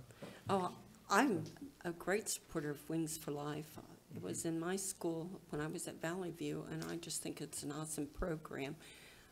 I just wish that we could somehow secure attendance, because the most needy weren't always the ones that attended. It's the higher functioning, the less needy were the ones I had attending the program when I actually targeted. It was difficult to get them in and attending on a regular basis, so. We actually keep attendance of all of our students, and from my understanding, because I do all of the data collection, we have maybe 5% absence. We don't, mostly all of our students are there every single week, and the kids that normally would miss school are the kids that are doing all the time. And it's really crazy the way I've been able to see that, because I would have to get told to stay in school. I remember at lunch they'd bring us in and they'd be like, "Thank you for coming to school today." Why am I getting a treat for coming to school? Because they want you to come to school, and I didn't realize that until now. And then I think our program is helping them see the bigger picture of, you don't just come to school to get told you're doing something wrong or you need to do this. It's, you get people like us and teachers that care and want to support you and see you do good. Thank you. Let me add something from my research mind. Micah Wall, who is now at Sunset Elementary, was the curriculum person for Wings for Life right after she got her master's for a good bit. And she happened to be my student. And this, what you're saying is absolutely right. She did some extensive research, and we found out that kids who were enrolled in Wings for Life came to school all the time, and they stayed out of trouble, and their achievement went up. And Micah did the work to show that there is a great positive effect with Wings for Life. Karina, are you doing the curriculum now? Part of it, we just, actually Marty and Micah were doing Miss Garcia Okay, here. excellent. Yes, it is research-based for many years, and Right. these are the results that have come out. We do student surveys, parent surveys, and that is part of the research in each school and each student. And Wings for Life is not just Roswell. The research that they're referring to is Roswell. So it works here. Yes. This year, what we tried to do is we tried to look at the calendar year, the school calendar year, and plug in topics. Like in the beginning of the year, we talked about our lessons were importance of school, respecting authority. Near Christmas, we started talking about conflict resolution, problem solving, because the holidays are coming around. One of our last lessons will be making good choices. And the idea is you're gonna have the whole summer, and some of you are going to be home alone. So we're going to get resources for them from the community and help them hopefully make some good choices for this summer. And you get referrals to Wings for Life through your teachers, through the teachers in the school. We're getting them from Everywhere? Counselors, teachers, parents, and today our lesson was diversity, and we talked about Martin Luther King, of course, and what that implies, as far as our curriculum. But let's not think that Wings is just an after-school program. Wings is a program that includes parents. They're twice a month, I believe, they have a dinner and meetings. There's parenting classes. There's support in many areas, but Wings for Life is what we know in our schools is just the after-school program. It's much, much more than that. Madam President, members of the board, I would like to thank Mrs. Cole for taking Absolutely. her Christmas break to ensure these grants were well written and funded. And I also want to thank all of the support that she received throughout the district to get these grants funded. And I'm ecstatic about continuing to have wraparound services with our community agencies because, as you all may have known, many of those agencies have got funding that has been cut.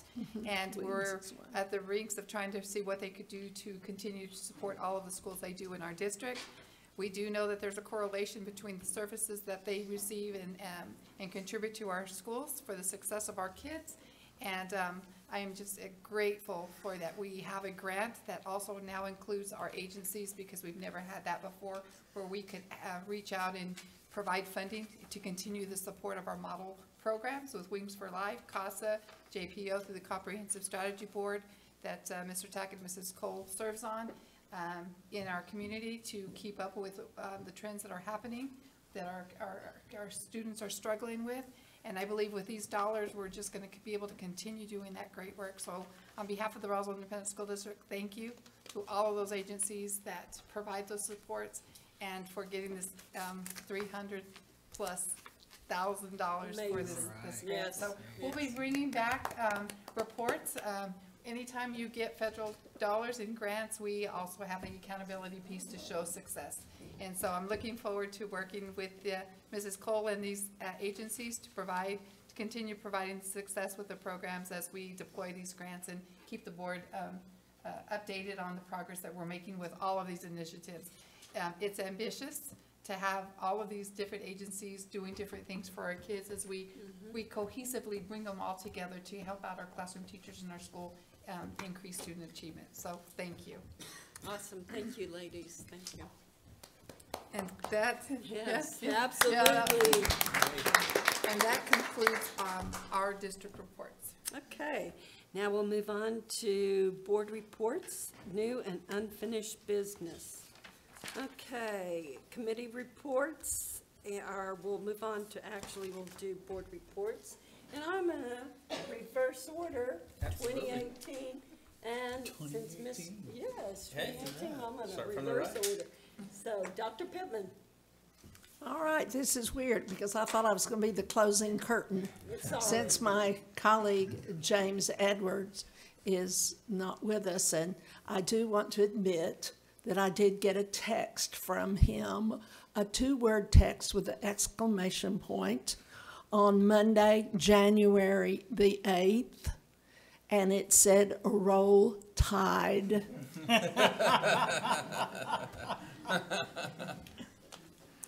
Good evening.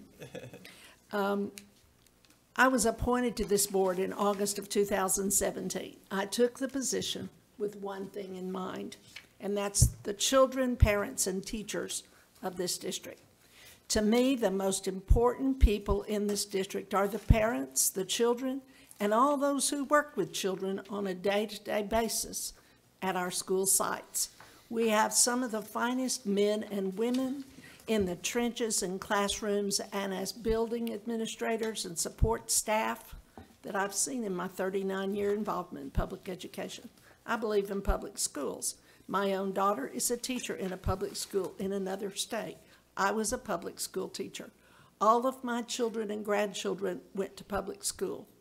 Mr. DeSoto, as you know, I went to Missouri Avenue. I went to South Junior High School, and I went to Roswell High School.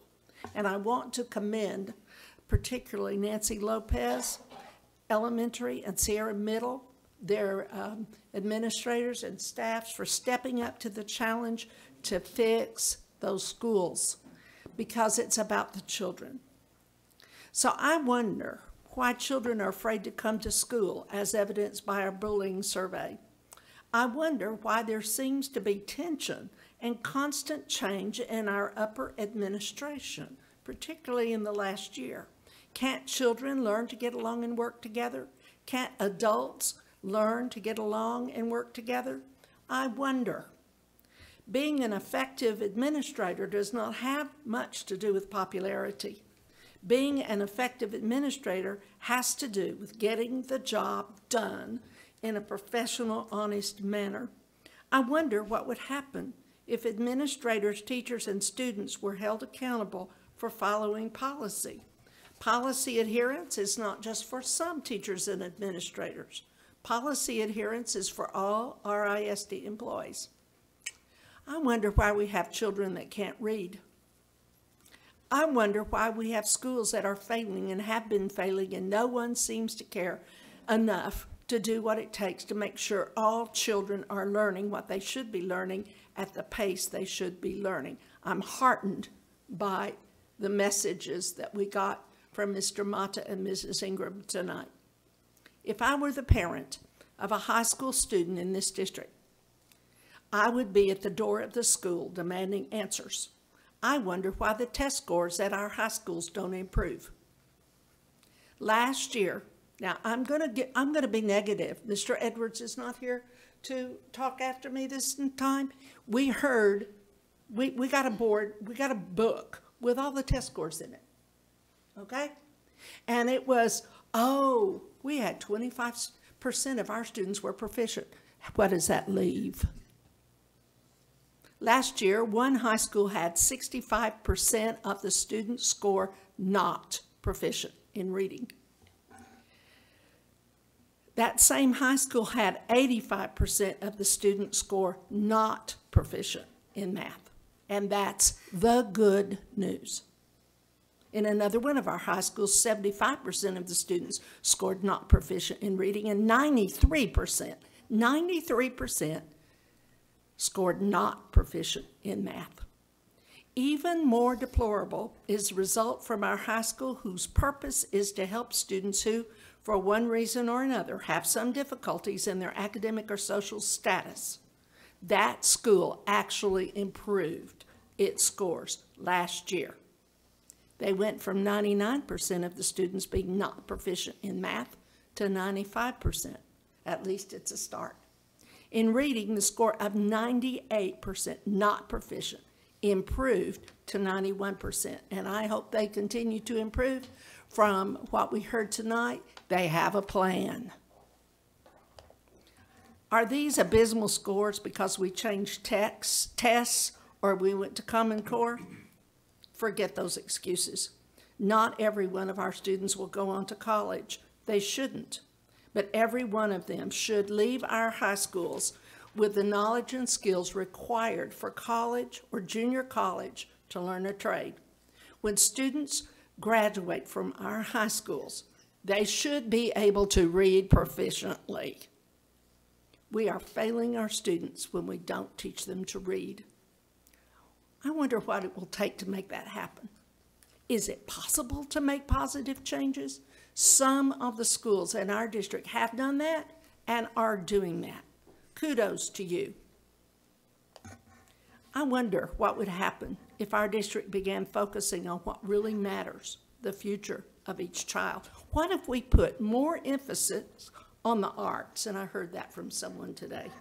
Good.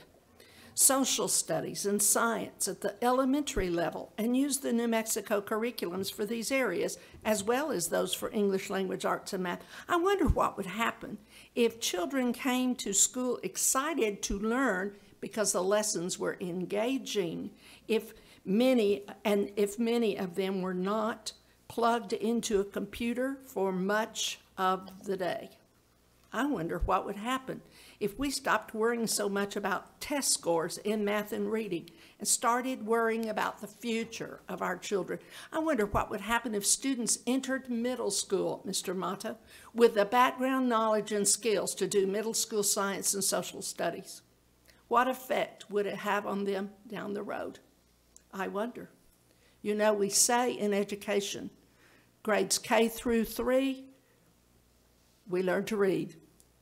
And after that, we read to learn. We've got to make sure our kids can read by 4th grade. What are our limits as a school district? In my mind, I can't find the outer limits to our possibilities because our possibilities are our children, each one of them. We can do better in every way possible. We must do better as a district. We must choose to hold our feet to the fire and teach students because they are our future. We must teach the easy ones and the hard ones, the students who are being well parented and those who don't get much positive parenting from home. That's our calling. It's our responsibility. I wonder what would happen if every teacher and support person and administrator took that responsibility seriously. No Band-Aid fixes will work to reach all students. No silver bullets or new curriculum will work to reach all students. But when parents, teachers, staff, and administrators work together and work hard, like Saturdays, possibilities will become reality. The future's coming anyway. These students are going to grow up and get out of school. Will we have helped each one of them reach their potential, or will we have wasted our opportunity in order to save our own skins by teaching to the test? The choice is ours. Together we will make the choice. I hope and pray that we make the choice that we are about the work of teaching children so each one can reach their potential. Let me close by giving kudos to Jeremy Busby, math teacher at Mountain View Middle, for being a finalist for New Mexico Teacher of the Year. I hope you're watching, Jeremy. Thank you, Mr. Busby, for all you do to help students. And thank you, Dr. Pittman, for your opinion. Now we'll move on to Mr. Getty. Oh, well, I thought you were really going to turn it around and then you were going to go next. Well, no, I always go at the end, so I'm good with that. You're the anchor. All right, so was it last week? Was last week the beginning of school again? I forget, everything's a blur. But the day before kids went back to school, I was invited to Washington Avenue to listen to the Ruby Payne training. Oh. And wow, what a training it was. I think all the Wings for Life people were there too. I recognize you. It was really neat, first of all, to be invited. It's something that I've always wanted to go to. And also to sort of go through the process of what it looks like to deal with poverty in our schools. And, you know, I want to, first of all, I know that Miss Arnold had to spend some of her money to get that there, and wow, what an amazing training. I would absolutely love to see, and I know that Mr. Gottlieb did it several years ago. I would love to see the district look into maybe setting that up so that all of our teachers can get that training. So it was just really neat. And as me personally, I talked to the trainer and am already talking to the Bridges of Poverty people about how we as a community, I know we talked, Ms. Cole, we talked there, but even right here today, what we're learning is that our whole community needs to be a community that's creating bridges for people out of poverty. So, so I'm talking to them, and I have no idea if I can put another iron in the fire, but I am going to start the process on my end. And I would love it as we get into this process. I just absolutely know that our schools, Wings for Life, other organizations in our community would probably be on board to figuring out how we can not only include it in our schools, but how we can, as an entire community, start to make that happen. I cried a few times in that training, and it is very powerful. And had to leave once to just Collect. Yep.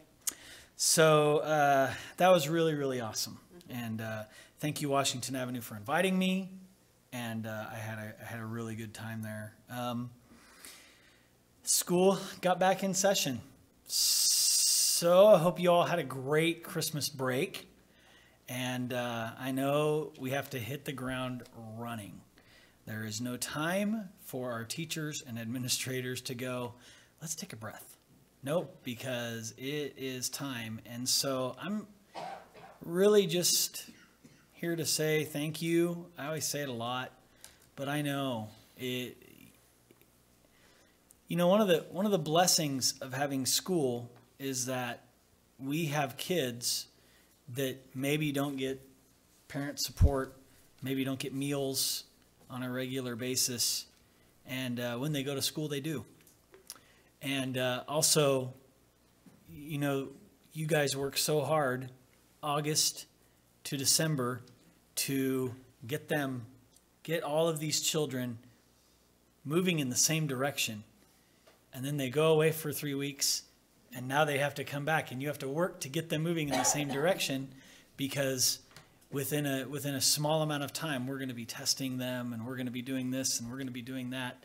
So I really appreciate that, and it's so vitally important, and both Ruben and I talked about that, Mr. Sanchez and I talked about this last time, that you really took that time at Christmas to relax a little bit, because now it's going to kick into high gear. So, man, I got to tell you, I appreciate all of the people that I know in our school district and all those that I don't know. I just know you guys are putting the effort in, and I really, really appreciate that so much. And so go get them, I guess is what I would say. We're back on track. We get back in, and know that you have my support. And if I don't know you by name, I'm still somehow, some way lifting you up in my prayers every day. And man, I just want to give you, I just hope you guys have the energy. I know you do, but I just want to give you a little extra. So for all of you out there in what did you call it today? Viewing land. Viewing land. I love that. You know, we're with you. We support you. And please let us know if there's any way we can help. We just want to be here for you. Yes. That's it from me. Thank you, Mr. Getty. Mr. Sanchez. Well, hey, for once, you guys are already. Oh, no, no. I don't get to lead the charge on that one, but. Sorry. Anyway. So just want a second when Mr. Getty brought up is, I hope everybody had a nice break and had a chance to recharge the batteries a little bit. So ready or not, here we go again. So just want to wish everybody or hope everybody had a Merry Christmas and a Happy New Year, and hope everybody's healthy and safe and ready to start this year again. So kind of want to comment on, you know, some issues that were brought up tonight, and I think, you know, some concerns that, you know, Dr. Pittman brought up. I think a lot of this can probably be, I won't say handled, but we can take a step forward with it, would be collaboration. And you hit the nail on the head earlier when we're talking about have we brought our teachers, have we talked to them, have we got them involved. And, you know, and if that's something that we're struggling with, you know, I think it's something that we can improve upon. But I honestly do think that we need to get down on the ground, and talking to every administrator in this room is reaching out to those teachers and seeing what's really working. You know, because we, especially at board level, you know, you guys are showing us, you know, the 10,000 foot view. Do we really see what's going on in those classrooms unless you know somebody or somebody's contacting you? That's what we're looking at, is that 10,000 foot view. And, you know, those administrators, you guys are, you're at that level to where I think we need to collaborate a little bit better. And, you know, that's one thing that I'm probably going to make a priority for myself this next year, is when things are presented to the board, no matter what it's going to be, the question I'm going to ask is, who did you talk to? Who did you collaborate with? Did you talk to those teachers? What did they say? Because ultimately, at the end of the day, you know, the backbone of this district are those teachers.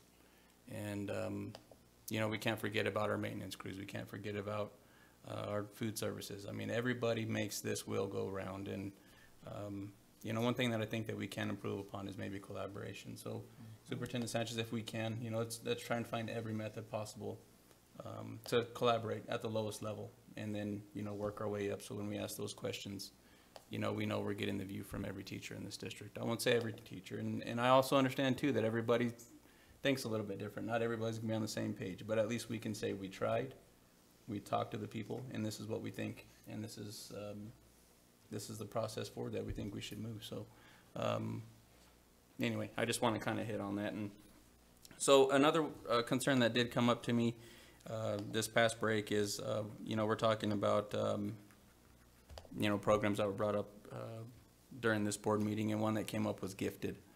And I don't know if you guys remember me, but, you know, I'm the gifted guy. And when I first started on the board, you know, that was always a concern on, you know, what are we doing for our gifted kids? And it kind of seemed that, you know, they're put on the back burner at times, or we weren't following policy or whatever it might be. But I think that's kind of coming up again. And I think we need to start looking into that before it gets to the point where they're saying, hey, what about us again? And the one question I would ask is, how many kids have we tested this year for gifted? And I think that number has probably dropped significantly from what I understand, but you know, I think that's something we can probably improve upon. And if, you know, maybe you can explain to me why, or if there's a reason behind it, you know, maybe I don't understand it, but you know, collaboration there would probably help too. So, you know, guys, just some strong words were sent down there, and I have to admit, you know, at the end of the day, you know, we all think these things. You know, how can we get our kids to make sure they're proficient? And, you know, the question is do we have the right administrators in the right position? Do we have the right teachers in the right position? Do we have, it comes down to, you know, are we doing the right thing? And, you know, there's no easy answer for it. So thank you, Dr. Pittman, for bringing that up. But I think it's a good seed to plant. And, you know, at the end of the day, I agree. We're here for the kids, and we've got to make sure that at the end of the day, that's all we're really focused on, is those kids and those teachers, and making sure that they're going to end up positive members of this community and contribute to the community and contribute to society at the end of the day, and hopefully be one of us one day, because we can't do this forever. And ultimately, at the end of the day, maybe end up in the classroom and teach. You know, that'd be my ultimate goal. Become an educator. So that's me. Thank you, guys. Well, thank you, Mr. Sanchez. And I too will comment on that. Welcome, everybody, to 2018. It's here whether we want it or not. And I too hope everybody had a great Christmas break and Happy New Year. And I want to thank the administrators. I know that you worked over Christmas break, and you worked hard, and I think this is an awesome staff, an awesome administrative staff that puts forth the best effort that I have seen in many years. I've been with this district as an employee for 29 years, and I want to say I'm very, very pleased with what I see. So thank you all for your hard work and continued supporting our teachers, our principals, and the staff. Moving on, the agenda for, I attended the LESC school grading workshop group, and I was nominated to this committee through the New Mexico School Boards Association. And as a retired teacher administrator, I was nominated to this group to serve on this committee. The Legislative Education Committee is chaired by Senator Mimi Stewart. And we had the committee, there's about 30 on the committee. Unfortunately, the majority of the participants on the committee are from north of I-40. But having said that, because there's a few of us south, but very few, we're looking at ESSA, and that's the indicators we have right now. The accountability system is ESSA, Every Child Succeeds Act. And the accountability indicators are achievement, which is math, language, English language arts tests, and elementary, middle school, and high school, and then the state option of plus growth for high school. The second indicator we have is other academic indicators, which is the second accountability for elementary, middle school, and state option growth. And the third indicator we have for ESSA is high school graduation rate, 4 years, state option, plus extended year report rates. And then we have 2 new ones this year, which are English language proficiency, the access test that's going to be included, and then school quality and student access. The accountability system has always been around. I think way back in the day when I first started, it was Race to the Top, and then, or No Child Left Behind. Then we had Race to the Top. I don't think there's an educator around that isn't for some kind of accountability system. I would hate to see us do away with accountability, period. We all want to know how successful we are as teachers. Did I do my job? As administrators, I want to know comparatively, how is my school doing?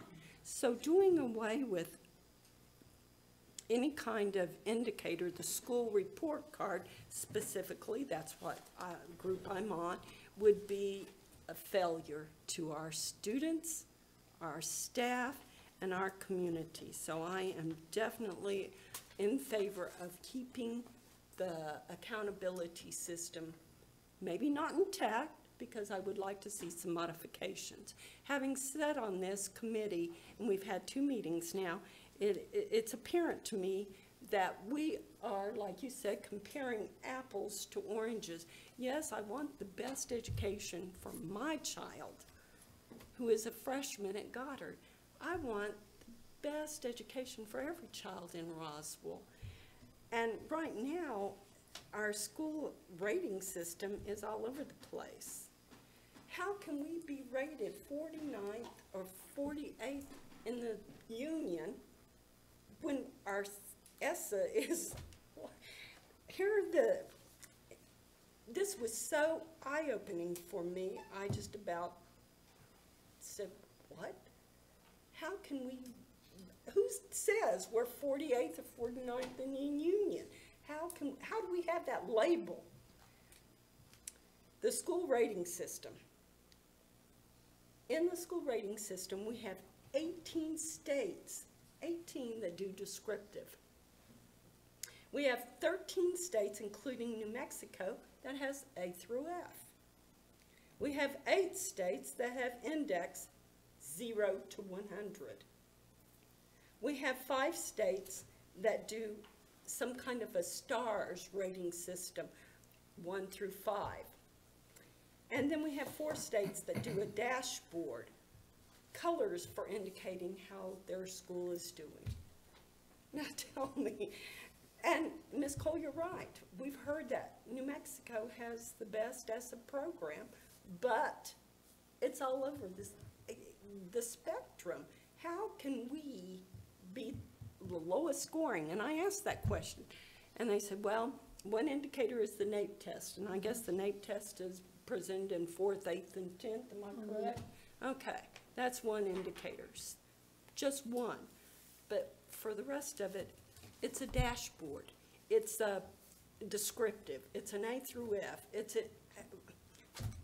It's all over the place. But yet we're 49th or 48th in the nation on those scores. I just have trouble with that. And then we want to look at the school report card and say our schools are failing.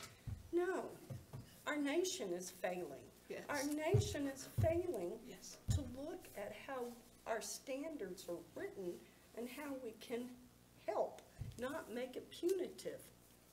So thank you for indulging me and letting me get on my soapbox. I'm really glad I'm on this committee. I have fundamentally different ideas about how I would like to go with this. I do not want to throw the baby out with the bath water. I do not want to get rid of the school grading.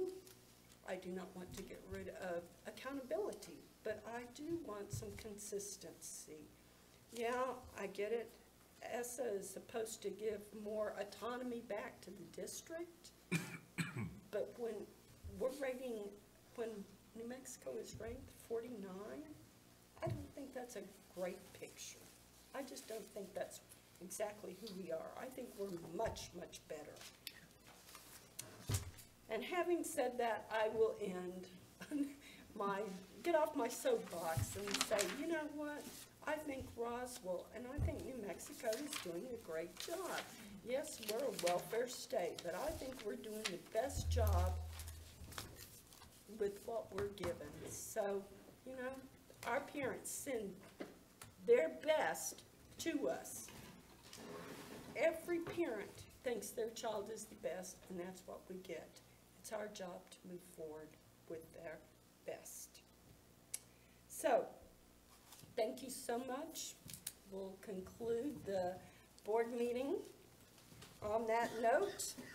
And if anybody wants to go last next week or next month, I'll let you. Alan goes last. I hate Alan goes last.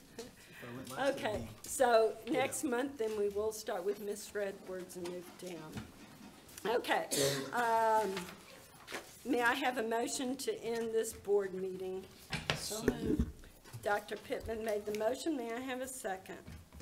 Second. Mr. Getty made a second. Roll call. Ms. Okay. Mr. Edwards? Dr. Pittman? Here. Mr. Getty? Yes. Mr. Sanchez? Yes. Ms. Kirk? Bless your heart. I know, she's sick. Yes, ma'am. And so